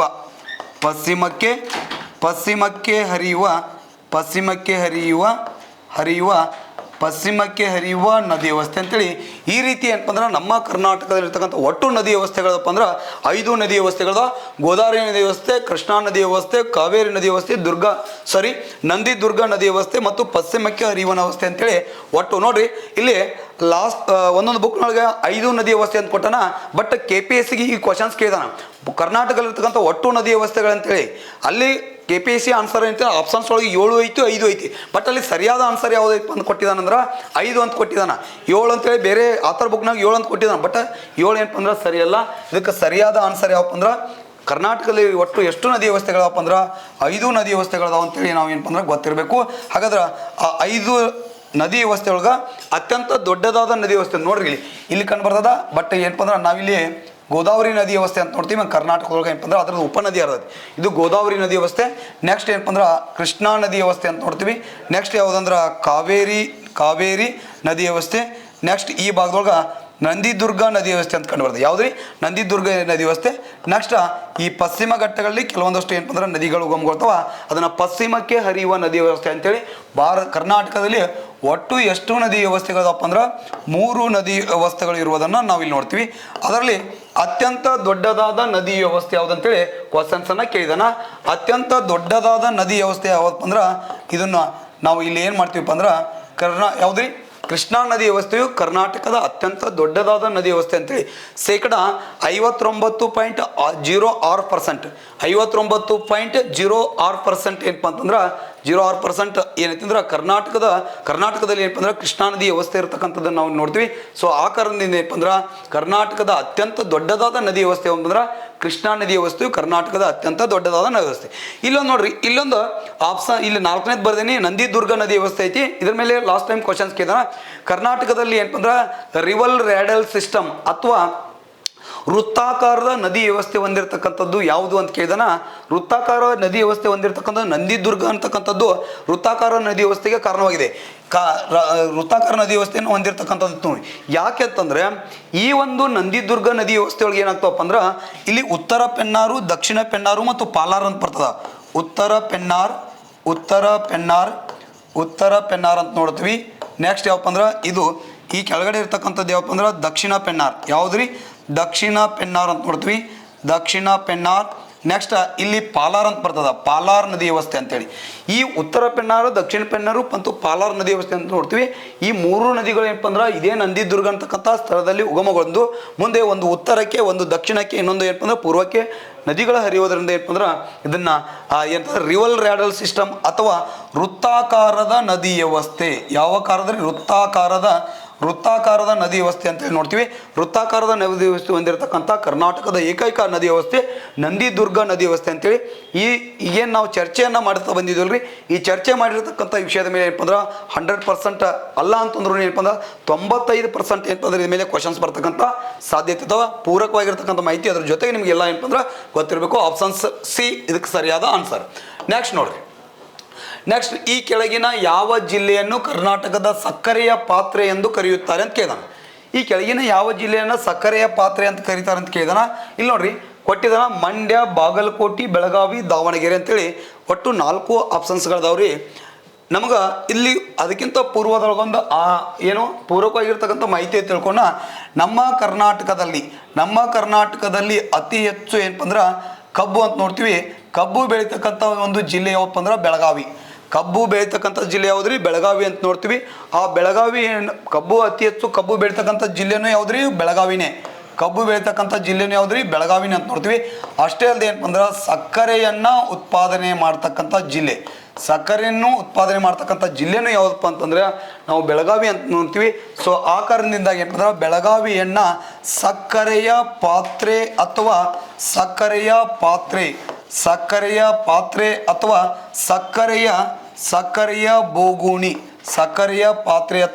ಸಕ್ಕರೆಯ ಬೋಗುಣಿ ಅಂತ ಏನು ಮಾಡ್ತಾರೆ ಅಂದ್ರೆ ಈ ಒಂದು ಬೆಳಗಾವಿ ಜಿಲ್ಲೆಯನ್ನು ಕರೀತಾರೆ. ಅಷ್ಟೇ ಅಲ್ಲದೆ ಏನಪ್ಪ ಅಂದ್ರೆ ಸಕ್ಕರೆ ಪಾತ್ರೆ ಅಂತ ಕರೀತಾರೆ, ಸಕ್ಕರೆಯ ಬೋಗುಣಿ ಅಂತ ಕರೀತಾರೆ, ಸಕ್ಕರೆಯ ಜಿಲ್ಲೆನು ಅಂತ ಯಾವುದನ್ನ ಕರೀತಾರೆ ಅಂದರೆ ಇದೇ ಒಂದು ಬೆಳಗಾವಿ ಜಿಲ್ಲೆನ ಸಕ್ಕರೆ ಜಿಲ್ಲೆ ಅಂತ ನೋಡ್ರಿ. ಸಕ್ಕರೆ ಜಿಲ್ಲೆ ಅಂತಂದ್ರೆ ಒಂದೇ, ಸಕ್ಕರೆ ಪಾತ್ರೆ ಅಂತ ಒಂದೇ, ಸಕ್ಕರೆ ಬೋಗಣಿ ಅಂತೇಳಿ ಬೆಳಗಾವಿ ಕರೀತಾರ. ಆದ್ರೆ ಮಂಡ್ಯ ಅಂತಕ್ಕಂಥದ್ದು ಒಂದು ಕಂಡು ಬರ್ತದ. ಈ ಮಂಡ್ಯ ಜಿಲ್ಲೆಯನ್ನು ಏನು ಕರೀತಾರಪ್ಪ ಅಂದ್ರೆ ಮಂಡ್ಯ ಜಿಲ್ಲೆಯನ್ನ ಇದನ್ನ ಸಕ್ಕರೆಯ ನಗರ ಎಂದು ಕರೆಯುತ್ತಾರೆ. ಇದನ್ನ ಸಕ್ಕರೆ ಕನ್ಫ್ಯೂಸ್ ಮಾಡ್ಕೋಬಾರ್ದ್ರಿ.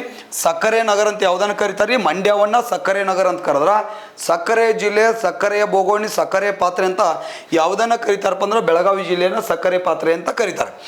ಇಲ್ಲಿ ಹಾಗಾದ್ರೆ ಇದಕ್ಕೆ ಸರಿಯಾದ ಆನ್ಸರ್ ನೋಡ್ರಿ, ಇಲ್ಲಿ ಬೆಳಗಾವಿ ಏನ್ರಿ ಕರ್ನಾಟಕದ ಸಕ್ಕರೆಯ ಪಾತ್ರೆ ಎಂದು ಯಾವುದನ್ನು ಕರೀತಾರಪ್ಪ ಅಂದ್ರೆ ಬೆಳಗಾವಿ ಜಿಲ್ಲೆಯನ್ನು ಏನು ಮಾಡ್ತಾರೆ ಅಂತ ಕರೀತಾರ ಸಕ್ಕರೆಯ ನಗರ ಎಂದು ಯಾವುದನ್ನು ಕರೀತಾರಪ್ಪ ಅಂದ್ರೆ ಮಂಡ್ಯವನ್ನ ಸಕ್ಕರೆಯ ನಗರ ಅಂತ ಏನು ಮಾಡ್ತಾರೆ ಅಂದ್ರೆ ಕರೀತಾರೆ. ಇಲ್ಲಿ ಸ್ವಲ್ಪ ನಿಮಗೆ ಗೊತ್ತಿರಬೇಕು, ಕರ್ನಾಟಕದಲ್ಲಿ ಮೊಟ್ಟ ಮೊದಲ ಬಾರಿಗೆ ಸಕ್ಕರೆ ಕಾರ್ಖಾನೆಯನ್ನು ಎಲ್ಲಿ ಸ್ಥಾಪಿಸಲಾಯಿತು ಅಂತೇಳಿ ಲಾಸ್ಟ್ ಟೈಮ್ ಕ್ವಶನ್ಸ್ ಕೇಳಿದ.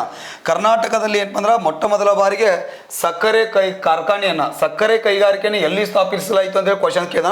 ಕರ್ನಾಟಕದಲ್ಲಿ ಮೊಟ್ಟ ಮೊದಲ ಬಾರಿಗೆ ಸಕ್ಕರೆ ಕಾರ್ಖಾನೆಯನ್ನು 1933ರಲ್ಲಿ ಆಧುನಿಕ ಸಕ್ಕರೆ ಕೈಗಾರಿಕೆ ಅಂತ ನೋಡ್ತೀವಿ.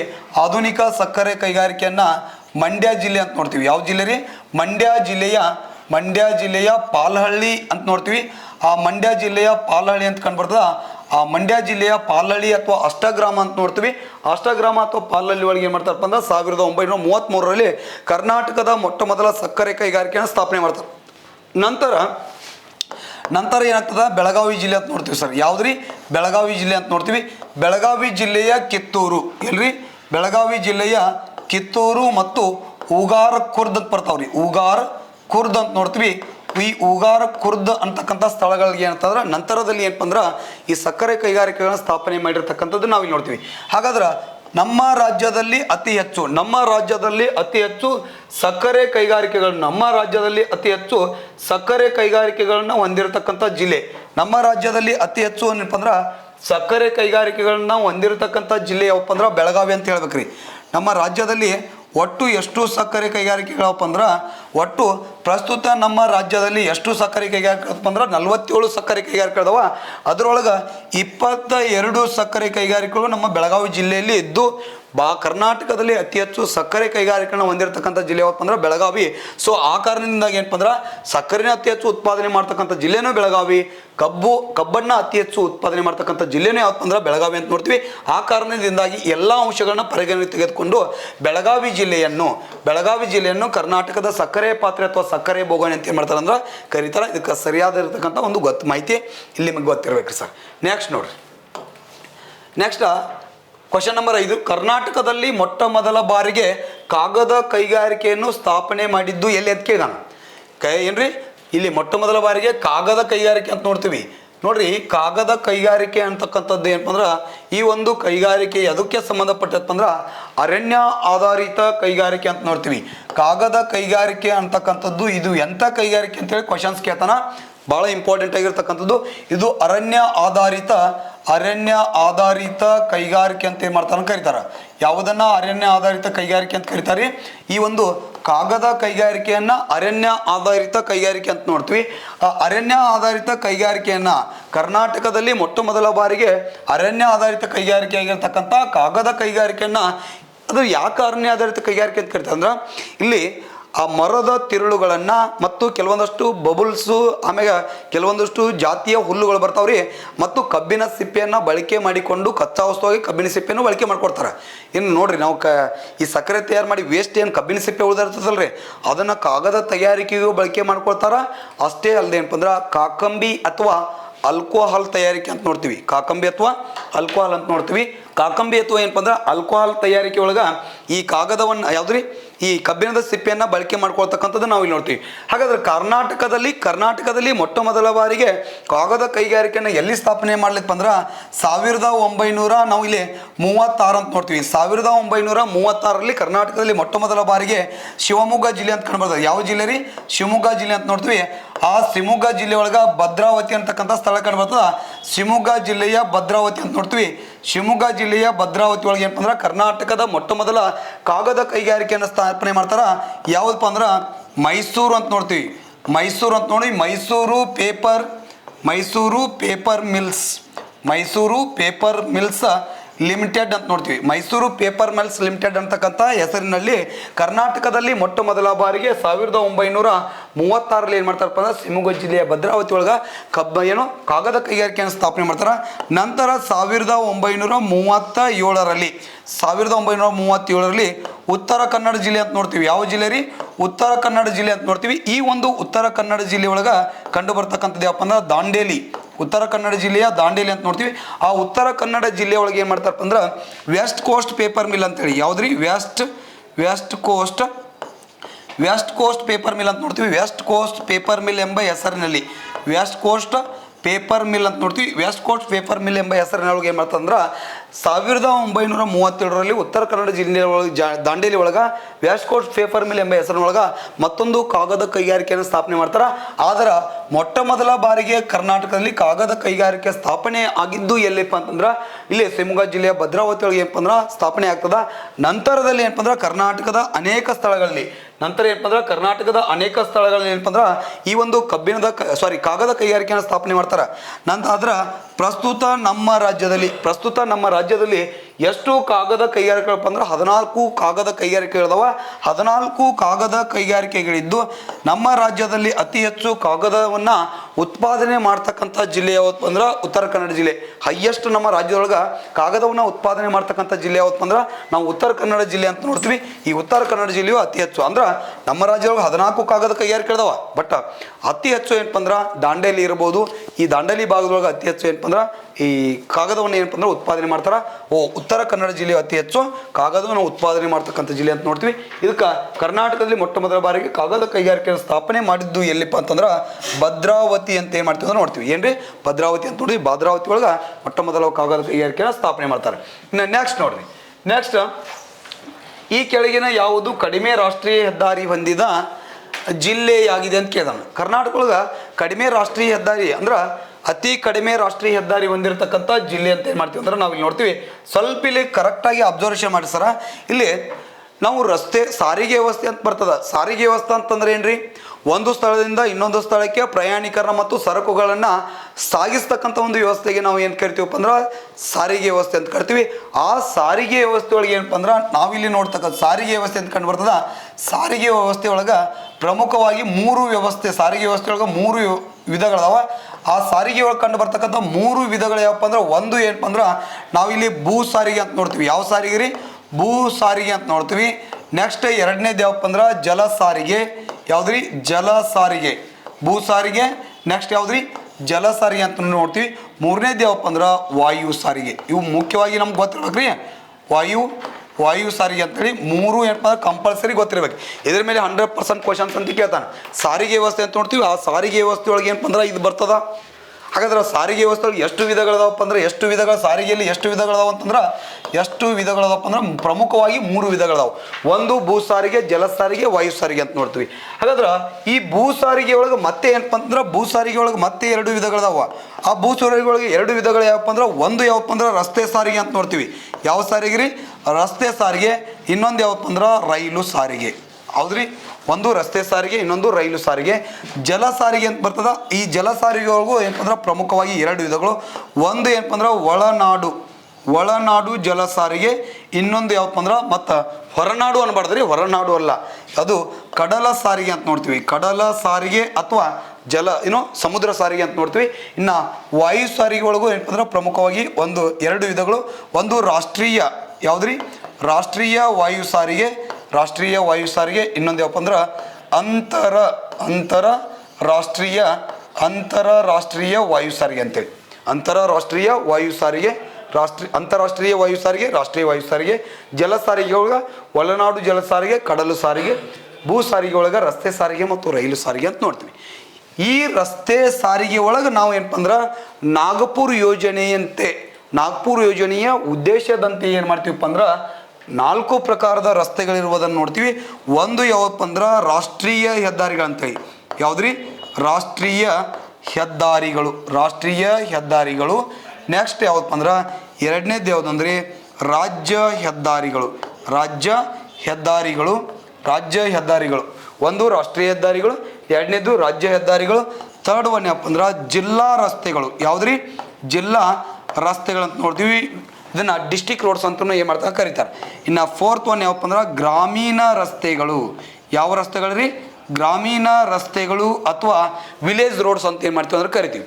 ಈ ರೀತಿಯಾಗಿ ಅಂದ್ರೆ ಎಷ್ಟು ನಿಮಗೆ ಬೇಸಿಕಾಗಿ ಗೊತ್ತಿರ್ಬೇಕು. ಯಾಕೆ ಡೀಟೇಲ್ ಆಗಿ ಇದನ್ನೆಲ್ಲ ಏನಪ್ಪ ಅಂದ್ರೆ ನಿಮಗೆ ಡೈರೆಕ್ಟಾಗಿ ನಾನು ಈ ಒಂದು ಸಬ್ಜೆಕ್ಟನ್ನು ಡೀಲ್ ಮಾಡಿನಿ ಅಂದ್ರೆ ನಿಮಗೆ ಹಿಂದಿನ ಅದ್ರದ್ದು ಸ್ವಲ್ಪ ಅರ್ಥ ಆಗೋದಿಲ್ಲ ಅಂತ ಉದ್ದೇಶದಿಂದ ಏನಪ್ಪ ಅಂದ್ರೆ ಇಲ್ಲಿ ಹೇಳಿದ್ದೀನಿ. ಹಾಗಾದ್ರೆ ಇಲ್ಲಿ ರಾಷ್ಟ್ರೀಯ ಹೆದ್ದಾರಿಗಳು, ರಾಜ್ಯ ಹೆದ್ದಾರಿಗಳು, ಜಿಲ್ಲಾ ರಸ್ತೆಗಳು, ಗ್ರಾಮೀಣ ರಸ್ತೆಗಳು, ನ್ಯಾಷನಲ್ ಹೈವೇಸ್, ಸ್ಟೇಟ್ ಹೈವೇಸ್, ಜಿಲ್ಲಾ ರೋಡ್ಸ್ ಆ್ಯಂಡ್ ಆಮೇಲೆ ಏನಪ್ಪ ಅಂದ್ರೆ ವಿಲೇಜ್ ರೋಡ್ಸ್ ಅಂತ ನೋಡ್ತೀವಿ. ಇವು 4 ಪ್ರಕಾರದ ರಸ್ತೆ ಮಾರ್ಗಗಳು ಇರ್ತಕ್ಕಂಥ ನೋಡ್ತೀವಿ. ಅದ್ರ ಒಳಗೆ ಇಲ್ಲಿ ಏನು ಕ್ವಶನ್ಸ್ ಕೇಳಿದ ಅಂದ್ರೆ ರಾಷ್ಟ್ರೀಯ ಹೆದ್ದಾರಿಗಳು ಅಂತೇಳಿ ಅದ್ರ ಬಗ್ಗೆ ಕ್ವಶನ್ಸ್ ಕೇಳಿದ. ಹಾಗಾದ್ರೆ ನಮ್ಮ ರಾಜ್ಯದಲ್ಲಿ ಅತಿ ಹೆಚ್ಚು ರಾಷ್ಟ್ರೀಯ ಹೆದ್ದಾರಿಗಳನ್ನು ಹೊಂದಿರತಕ್ಕಂಥ ಒಂದು ಜಿಲ್ಲೆ ಯಾವಪ್ಪ ಅಂದ್ರೆ ಉತ್ತರ ಕನ್ನಡ ಜಿಲ್ಲೆ. ಯಾವ ಕನ್ನಡ ಜಿಲ್ಲೆ ರೀ? ಉತ್ತರ ಕನ್ನಡ ಅಂತ ನೋಡ್ತೀವಿ. ಈ ಉತ್ತರ ಕನ್ನಡ ಜಿಲ್ಲೆಯು ನಮ್ಮ ರಾಜ್ಯದಲ್ಲಿ ಅತಿ ಹೆಚ್ಚು ರಾಷ್ಟ್ರೀಯ ಹೆದ್ದಾರಿಗಳನ್ನ ಹೊಂದಿರತಕ್ಕಂಥ ಜಿಲ್ಲೆ ಯಾವ್ದ್ರ ಕರ್ನಾಟಕದಲ್ಲಿ ಯಾದಗಿರಿ ಜಿಲ್ಲೆ ಅಂತ ಕಂಡುಬರ್ತದೆ. ಯಾವುದ್ರಿ? ಯಾದಗಿರಿ ಅಂತ ನೋಡ್ತೀವಿ. ಈ ಯಾದಗಿರಿ ಜಿಲ್ಲೆ ಏನಪ್ಪ ಅಂದ್ರೆ ಕರ್ನಾಟಕ ಅತಿ ಕಡಿಮೆ ರಾಷ್ಟ್ರೀಯ ಹೆದ್ದಾರಿಗಳನ್ನ ಹೊಂದಿರತಕ್ಕಂಥ ಜಿಲ್ಲೆ ಆದ್ರೆ ಕೊಡಗು. ಯಾವುದ್ರಿ? ಕೊಡಗು ಮತ್ತು ಏನಪ್ಪ ಅಂದ್ರೆ ರಾಯಚೂರು. ಈ 2 ಜಿಲ್ಲೆಗಳು ಏನಪ್ಪ ಅಂದ್ರೆ ರಾಷ್ಟ್ರೀಯ ಹೆದ್ದಾರಿಗಳನ್ನು ಹೊಂದಿದೇ ಇರತಕ್ಕಂಥ ಜಿಲ್ಲೆಗಳು.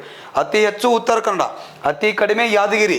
ಇನ್ನು ಕೊಡಗು ಮತ್ತು ರಾಯಚೂರು ಇವೆರಡೂ ಜಿಲ್ಲೆಗಳಲ್ಲಿ ರಾಷ್ಟ್ರೀಯ ಹೆದ್ದಾರಿಗಳನ್ನು ಹೊಂದದೇ ಇರತಕ್ಕಂಥ ಜಿಲ್ಲೆಗಳು ಅಂತ ಏನು ಮಾಡ್ತೀವಿ ಅಂದ್ರೆ ನಾವಿಲ್ಲಿ ನೋಡ್ತೀವಿ. ಹಾಗಾದ್ರೆ ಇಲ್ಲಿ ಕೆಳಗಿನ ಯಾವುದು ಕಡಿಮೆ ರಾಷ್ಟ್ರೀಯ ಹೆದ್ದಾರಿ ಹೊಂದಿರತಕ್ಕಂಥ ಜಿಲ್ಲೆ ಅಂತ ನೋಡ್ತೀವಿ. ಹಾಗಾದ್ರೆ ಕರ್ನಾಟಕದಲ್ಲಿ ಕಡಿಮೆ ರಾಷ್ಟ್ರೀಯ ಹೆದ್ದಾರಿ ಹೊಂದಿರತಕ್ಕಂಥ ಜಿಲ್ಲೆ ಯಾವುದ್ರಿ? ಯಾದಗಿರಿ. ಇದಕ್ಕೆ ಆಪ್ಷನ್ ಸಿ. ಯಾವುದ್ರಿ? ಆಪ್ಷನ್ ಸಿ ಇದಕ್ಕೆ ಸರಿಯಾದ ಆನ್ಸರ್ ಅಂತ ಏನು ಮಾಡ್ತೀವಿ ಅಂದ್ರೆ ನಾವಿಲ್ಲಿ ನೋಡ್ತೀವಿ. ಓಕೆ, ಇಲ್ಲಿ ಅದ್ರ ಜೊತೆಗೆ ಏನಂದ್ರೆ ಕರ್ನಾಟಕದ ಅತ್ಯಂತ ಉದ್ದವಾದ ರಾಷ್ಟ್ರೀಯ ಹೆದ್ದಾರಿ NH50. ಇದನ್ನು ಲಾಸ್ಟ್ ಟೈಮ್ ಕೇಳಿದಾನ್ರಿ, NH50 ಅಂತ ಹೇಳ್ಬೇಕ್ರಿ. ಕರ್ನಾಟಕದ ಅತ್ಯಂತ ಉದ್ದವಾದ ರಾಷ್ಟ್ರೀಯ ಹೆದ್ದಾರಿ ಯಾವಪ್ಪ ಅಂದ್ರೆ NH50. ಇನ್ನು ಭಾರತದ ಅತ್ಯಂತ ಉದ್ದವಾದ ರಾಷ್ಟ್ರೀಯ ಹೆದ್ದಾರಿ NH45. ಇವೆರಡೂ ಗೊತ್ತಿರಲಿ. ಇವನು ಕ್ವಶನ್ಸ್ 100% ಕೇಳ್ತಾನೆ. ಕರ್ನಾಟಕದ ಅತ್ಯಂತ ಉದ್ದವಾದದ್ದು NH50, ಭಾರತದ ಅತ್ಯಂತ ಉದ್ದವಾದದ್ದು ಯಾವುದ್ರಿ? NH44 ಅಂತಕ್ಕಂಥದ್ದು ಕರ್ನಾಟಕದ ಅತ್ಯಂತ ಉದ್ದವಾದ ರಾಷ್ಟ್ರೀಯ ಹೆದ್ದಾರಿ ಅಂತ ನೋಡ್ತೀವಿ. ಹಾಗಾದ್ರೆ ರಾಷ್ಟ್ರೀಯ ಹೆದ್ದಾರಿಗಳ ಮೈಲು ಕಲ್ಲಿನ ಬಣ್ಣ ಯಾವುದ್ರಿ? ರಾಷ್ಟ್ರೀಯ ಹೆದ್ದಾರಿಗಳ ಮೈಲು ಕಲ್ಲಿನ ಬಣ್ಣ ಯಾವಪ್ಪ ಅಂದ್ರೆ ಹಳದಿ ಮತ್ತು ಬಿಳಿ ಅಂತಕ್ಕಂಥದ್ದು ರಾಷ್ಟ್ರೀಯ ಹೆದ್ದಾರಿಗಳ ಮೈಲುಗಲ್ಲಿನ ಬಣ್ಣ. ಆದ್ರೆ ಇನ್ನು ರಾಜ್ಯ ಹೆದ್ದಾರಿಗಳ ಮೈಲು ಬಣ್ಣಿನ ಹಸಿರು ಮತ್ತು ಬಿಳಿ ರಾಜ್ಯ ಹೆದ್ದಾರಿಗಳ ಮೈಲುಗಲ್ಲಿನ ಬಣ್ಣ ಅಂತ ನೋಡ್ತೀವಿ. ಇನ್ನು ನೆಕ್ಸ್ಟ್ ಕಪ್ಪು ಅಂತ ನೋಡ್ತೀವಿ. ಯಾವುದ್ರಿ? ಕಪ್ಪು ಮತ್ತು ಬಿಳಿ ಅಂತಕ್ಕಂಥದ್ದು ಜಿಲ್ಲಾ ರಸ್ತೆಗಳ ಮೈಲುಗಲ್ಲಿನ ಬಣ್ಣ. ನೆಕ್ಸ್ಟ್ ಏನಪ್ಪ ಅಂದ್ರೆ ಕೇಸರಿ ಮತ್ತು ಕೇಸರಿ ಮತ್ತು ಬಿಳಿ ಅಂತಕ್ಕಂಥದ್ದು ಇದು ಗ್ರಾಮೀಣ ರಸ್ತೆಗಳು, ಆರೆಂಜ್ ಏನು ಅಂತ ಕರೀತಾರೆ, ಕೇಸರಿ ಕಿತ್ತಳೆ ಹೆಂಗಾರು ಕೊಡ್ಬೋದು. ಕೇಸರಿ ಮತ್ತು ಬಿಳಿ ಏನಪ್ಪ ಅಂದ್ರೆ ಗ್ರಾಮೀಣ ರಸ್ತೆಗಳ ಮೈಲು ಕಲ್ಲಿನ ಬಣ್ಣ. ಇವು 4 ನಿಮಗೆ ಗೊತ್ತಿರಬೇಕು. ಲಾಸ್ಟ್ ಟೈಮ್ ಏನಪ್ಪ ಅಂದ್ರೆ ಒಂದು ಕ್ವಶನ್ಸ್ ಕೇಳಿದ್ದ ಏನ್ರಿ, IAS ಒಂದು ಕ್ವಶನ್ಸ್ ಕೇಳಿದ್ದ ಏನಂತಂದ್ರೆ ಒಂದು ಪೇಜ್ ಕ್ವಶನ್ಸ್ ಇತ್ತು ರೀ. ಅದು ಏನಂತಂದ್ರೆ ನೀವು ನಿಮ್ಮ ಕುಟುಂಬದ ಸಮೇತವಾಗಿ ನೀವು ಪ್ರವಾಸವನ್ನು ಕೈಗೊಂಡಿದ್ದೀರಿ. ಆ ಪ್ರವಾಸವನ್ನು ಕೈಗೊಂಡ ಸಂದರ್ಭದಲ್ಲಿ ನೀವು ಹೋಗುವ ರಸ್ತೆಯ ಪಕ್ಕದಲ್ಲಿ ಹಳದಿ ಮತ್ತು ಬಿಳಿ ಕಲ್ಲಿನಿಂದ ಕೂಡಿದ ಮೈಲುಗಲ್ಲಿನ ಬಣ್ಣ ಕಂಡು ಬರುತ್ತದೆ. ಹಾಗಾದರೆ ನೀವು ಯಾವ ರಸ್ತೆಯಲ್ಲಿ ನೀವು ಸಂಚರಿಸುತ್ತಿದ್ದೀರಿ ಅಂತ ಕೇಳಿದ್ದ. ಅಂದರೆ ಇದರ ಅರ್ಥ ಇಷ್ಟೇ, ರಾಷ್ಟ್ರೀಯ ಹೆದ್ದಾರಿಗಳ ಮೈಲುಗಲ್ಲಿನ ಬಣ್ಣ ಏನಂತ ಕೇಳೋದನ್ನು ಆ ರೀತಿಯಾಗಿ ಏನಪ್ಪ ಅಂದ್ರೆ ಕ್ವಶನ್ಸ್ ಕೇಳಿದ್ದ. ಹಳದಿ ಮತ್ತು ಬಿಳಿ ಅಂತಕ್ಕಂಥದ್ದು ರಾಷ್ಟ್ರೀಯ ಹೆದ್ದಾರಿಗಳ ಮೈಲುಗಲ್ಲಿನ ಬಣ್ಣ ಇರ್ತದ. ಇನ್ನು ನೀವು ಒಂದು ಕೋಡ್ ವರ್ಡ್ ಹೇಳ್ತೀವಿ, ಆ ಕೋಡ್ ವರ್ಡ್ ನೆನಪಿಟ್ಕೊಂಡ್ರೆ ನೀವು 4 ಮೈಲುಗಲ್ಲಿನ ಬಣ್ಣ ನೆನಪಿಟ್ಕೋಬೋದು. ಹೆಂಗ್ರಿ, ಹಸಿ ಕಸ. ಯಾವ ಕಸ ರೀ? ಹಸಿ ಕಸ ಅಂತ ನೆನಪಿಟ್ಕೊಡ್ರಿ. ಇದು 4 ಮೈಲುಗಲ್ಲಿನ ಬಣ್ಣ. ಫಸ್ಟು ರಾಷ್ಟ್ರೀಯ, ರಾಜ್ಯ, ಜಿಲ್ಲಾ ಮತ್ತು ಗ್ರಾಮೀಣ. ಅಂದ್ರೆ ಹಳದಿ, ಇವನ್ನ 2 ಕೊಡಿಸ್ಬೇಕ್ರಿ. ಹಸಿರು ಆತು. ಕಾಮನ್ ಆಗಿ ಏನಪ್ಪ ಅಂದ್ರೆ ಇವು ಕಾಮನ್ ಆಗಿ ಬಿಳಿ ಎಲ್ಲದಕ್ಕೂ ಬರ್ತಾವ್ರಿ. ಕಾಮನ್ ಬಣ್ಣ ಇವೇನಪ್ಪ ಅಂದ್ರೆ ಬಿಳಿ ಎಲ್ಲದಕ್ಕೂ ಇರ್ತದ. ಅಂದ್ರೆ ಹಳದಿ, ಆಮ್ಯಾಗ 2ನೇದು ಹಸಿರು, ಸಿ ಕೊಡಿಸ್ಬೇಕು. ಐತ್ರಿ, ಅದಕ್ಕೆ ಕಪ್ಪು ಅಂತನ್ರಿ, ಮತ್ತು ಅದಕ್ಕೆ ಸ ಕೊಡಿಸ್ಬೇಕು, ಕೇಸರಿ. ಈ ರೀತಿ ಏನಪ್ಪ ಅಂದ್ರೆ ಕಾಮನ್ ಆಗಿ ಬಿಳಿ ಬಣ್ಣ ಇರ್ತದ. ಹಸಿ ಕಸ ಅಂತಕ್ಕಂಥದ್ದು ಇವು ರಾಷ್ಟ್ರೀಯ ಹೆದ್ದಾರಿಗಳ ಮೈಲುಕಲ್ಲಿನ ಬಣ್ಣಗಳು. ಅದನ್ನು ನೀವು ನೆನಪಿಟ್ಕೊಂಡ್ರೆ ಸಾಕು. ಇಲ್ಲಿ ಇದಕ್ಕೆ ಸರಿಯಾದ ಆನ್ಸರ್ ಯಾವುದ್ರಿ? ಯಾದಗಿರಿ ಅಂತಕ್ಕಂಥದ್ದು ಸರಿಯಾದ ಆನ್ಸರ್ ಇರ್ತದೆ. ನೆಕ್ಸ್ಟ್ ನೋಡ್ರಿ, ಕರ್ನಾಟಕದ ರೈಲು ಸಾರಿಗೆಯ ಪಿತಾಮಹ ಎಂದು ಯಾರನ್ನು ಕರೆಯುತ್ತಾರೆ? ಕರ್ನಾಟಕದ ರೈಲು ಸಾರಿಗೆ ಪಿತಾಮಹ ಅಂತ ಯಾರನ್ನು ಕರೀತಾರೆ ಬಂದ್ರೆ ಇಲ್ಲಿ ಆಪ್ಷನ್ಸ್ ನೋಡ್ರಿ. ಡಾಲ್ ಹೌಸಿ ಐತಿ, ಯಾವ್ದ್ರಿ? Dalhousie. Next Mark Cubbon, RM ವಿಶ್ವೇಶ್ವರಯ್ಯಲ್ಲಿ sir M Visvesvaraya, sir M Visvesvaraya. Next T Anandarao ಅಂತೇಳಿ ಇಲ್ಲಿ 4 ಆಪ್ಷನ್ಸ್ಗಳನ್ನ ಕೊಟ್ಟಿದ್ದಾನ. ಹಾಗಾದ್ರೆ ಕರ್ನಾಟಕದ ರೈಲು ಸಾರಿಗೆಯ ಪಿತಾಮಹ ಅಂತ ಯಾರನ್ನ ಕರೀತಾರಪ್ಪ ಅಂತಂದ್ರೆ ಮಾರ್ಕ್ ಕಬ್ಬನ್ ರವರನ್ನ. ಯಾರನ್ರಿ? ಮಾರ್ಕ್ ಕಬ್ಬನ್ ಅಂತ ನೋಡ್ತೀವಿ. ಮಾರ್ಕ್ ಕಬ್ಬನ್ ರವರನ್ನ ಕರ್ನಾಟಕದ ರೈಲು ಸಾರಿಗೆಯ ಪಿತಾಮಹ ಅಂತ ಏನು ಮಾಡ್ತಾರೆ ಕರೀತಾರೆ. ಇಲ್ಲಿ ನೋಡ್ರಿ, 1864ರಲ್ಲಿ ಬೆಂಗಳೂರು ಟು ಜೋಲಾರ್ಪೇಟೆ ಅಂತ ನೋಡ್ತೀವಿ. ಎಲ್ರಿ? ಬೆಂಗಳೂರು ಟು ಇಲ್ಲಿ ಜೋಲಾರ್ಪೇಟೆ ಅಂತ ಕಂಡು ಬರ್ತದ. ಈ ಜೋಲಾರ್ಪೇಟೆ ಅಂತಂದು ಏನು ನೋಡ್ತೀವಲ್ರಿ, ಈ ಜೋಲಾರ್ಪೇಟೆ ಅಂತಕ್ಕಂಥದಕ್ಕೆ ಏನು ಮಾಡ್ತಾರಪ್ಪ ಅಂದ್ರೆ ಮೊಟ್ಟ ಮೊದಲ ಬಾರಿಗೆ ಕರ್ನಾಟಕದಲ್ಲಿ ಏನಂತಂದ್ರೆ ರೈಲು ಸಾರಿಗೆಯನ್ನು ಆರಂಭ ಮಾಡ್ತಾರೆ. ಯಾವಾಗ್ರಿ? 1864ರಲ್ಲಿ. ಸೊ ಈ 1864ರಲ್ಲಿ ಬೆಂಗಳೂರು ಟು ಜೋಲಾರ್ಪೇಟೆ ಮದ್ರಾಸ್ ಕಂಪ್ನಿ ಅಂತ ನೋಡ್ತೀವಿ. ಮದ್ರಾಸ್ ರೈಲು ಕಂಪ್ನಿ ಅದು ಏನು ಮಾಡ್ತಂದ್ರೆ ಆರಂಭಗೊಳ್ತದ. ಇದು ಕರ್ನಾಟಕದಲ್ಲಿ ಆರಂಭಗೊಂಡ ಮೊಟ್ಟ ಮೊದಲ ರೈಲು ಸಾರಿಗೆ ಅಂತ ನೋಡ್ತೀವಿ. ಆದ್ರೆ ಇದು ಯಾರ ನೇತೃತ್ವದಲ್ಲಿ ಆರಂಭಗೊಳ್ತದಪ್ಪ ಅಂದ್ರೆ ಮಾರ್ಕ್ ಕಬ್ಬನ್ ರವರ ನೇತೃತ್ವದಲ್ಲಿ ಈ ರೈಲು ಸಾರಿಗೆ ಆರಂಭಗೊಳ್ತದೆ ಸರ್. ಸೊ ಆ ಕಾರಣದಿಂದ ಏನಪ್ಪ ಅಂದ್ರೆ ಇವರ ನೇತೃತ್ವದಲ್ಲಿ ಕರ್ನಾಟಕದಲ್ಲಿ ಮೊಟ್ಟ ಮೊದಲ ಬಾರಿಗೆ ಏನಪ್ಪ ಅಂದ್ರೆ ರೈಲು ಸಾರಿಗೆಯನ್ನು ಆರಂಭಗೊಳ್ತಾರ. ಆ ಉದ್ದೇಶದಿಂದಾಗಿ ಕರ್ನಾಟಕದ ರೈಲು ಸಾರಿಗೆ ಪಿತಾಮಹ ಅಂತ ಯಾರನ್ನ ಕರೀತಾರಪ್ಪ ಅಂದ್ರೆ ಮಾರ್ಕ್ ಕಬ್ಬನ್ ರವರನ್ನ ಕರ್ನಾಟಕದ ರೈಲು ಸಾರಿಗೆ ಪಿತಾಮಹ ಅಂತ ಕರೆದ್ರ. ಇನ್ನು ಭಾರತದ ರೈಲು ಸಾರಿಗೆಯ ಪಿತಾಮಹ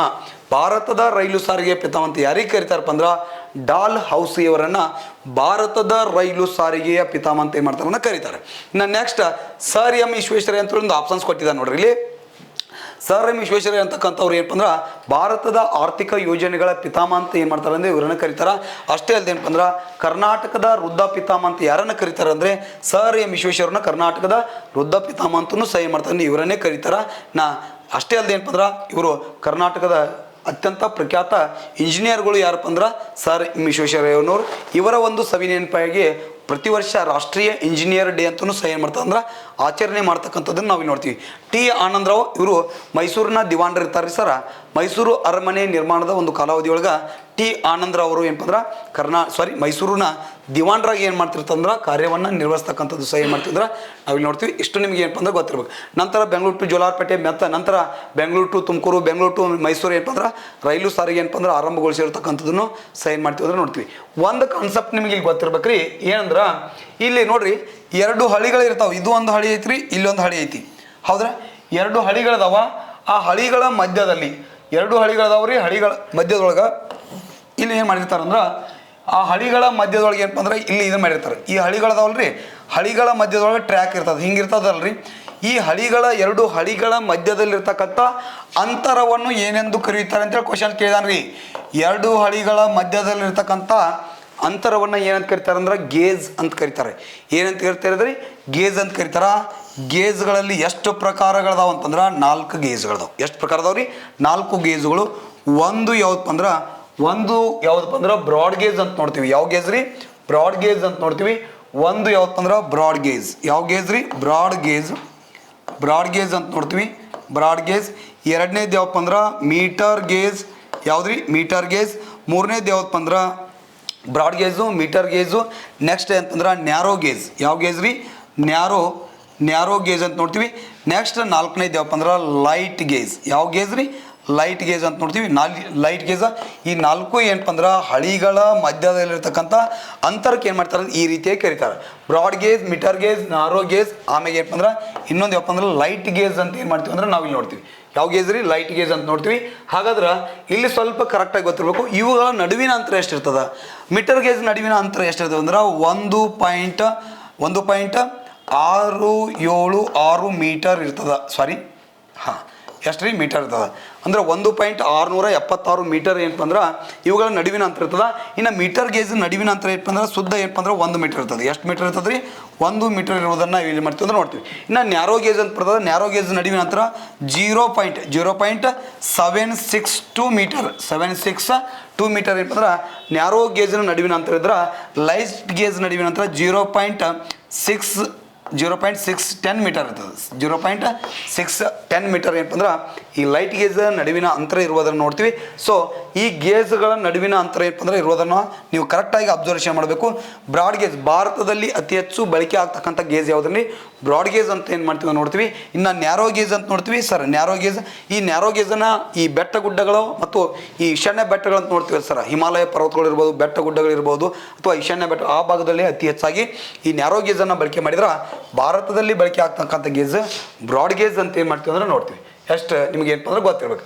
ಕರ್ನಾಟಕದ ಹೆಬ್ಬಾಗಿಲು ಎಂದು ಯಾವ ಬಂದರವನ್ನು ಕರೆಯುತ್ತಾರೆ ಅಂತ ಅದನ್ನು ಕರ್ನಾಟಕದ ಹೆಬ್ಬಾಗಿಲು ಎಂದು ಯಾವುದನ್ನು ಕರೀತಾರಪ್ಪ ಅಂದ್ರೆ ನವಮಂಗಳೂರು ಬಂದರವನ್ನು. ಏನ್ರಿ? ನವಮಂಗಳೂರು ಬಂದರವನ್ನು ಕರ್ನಾಟಕದ ಹೆಬ್ಬಾಗಿಲು ಅಂತ ಏನು ಮಾಡ್ತಾರೆ ಅಂದ್ರೆ ಕರೀತಾರ. ಸರ್ ಸ್ವಲ್ಪ ಇಲ್ಲಿ ಅಬ್ಸರ್ವೇಷನ್ ಮಾಡ್ರಿ.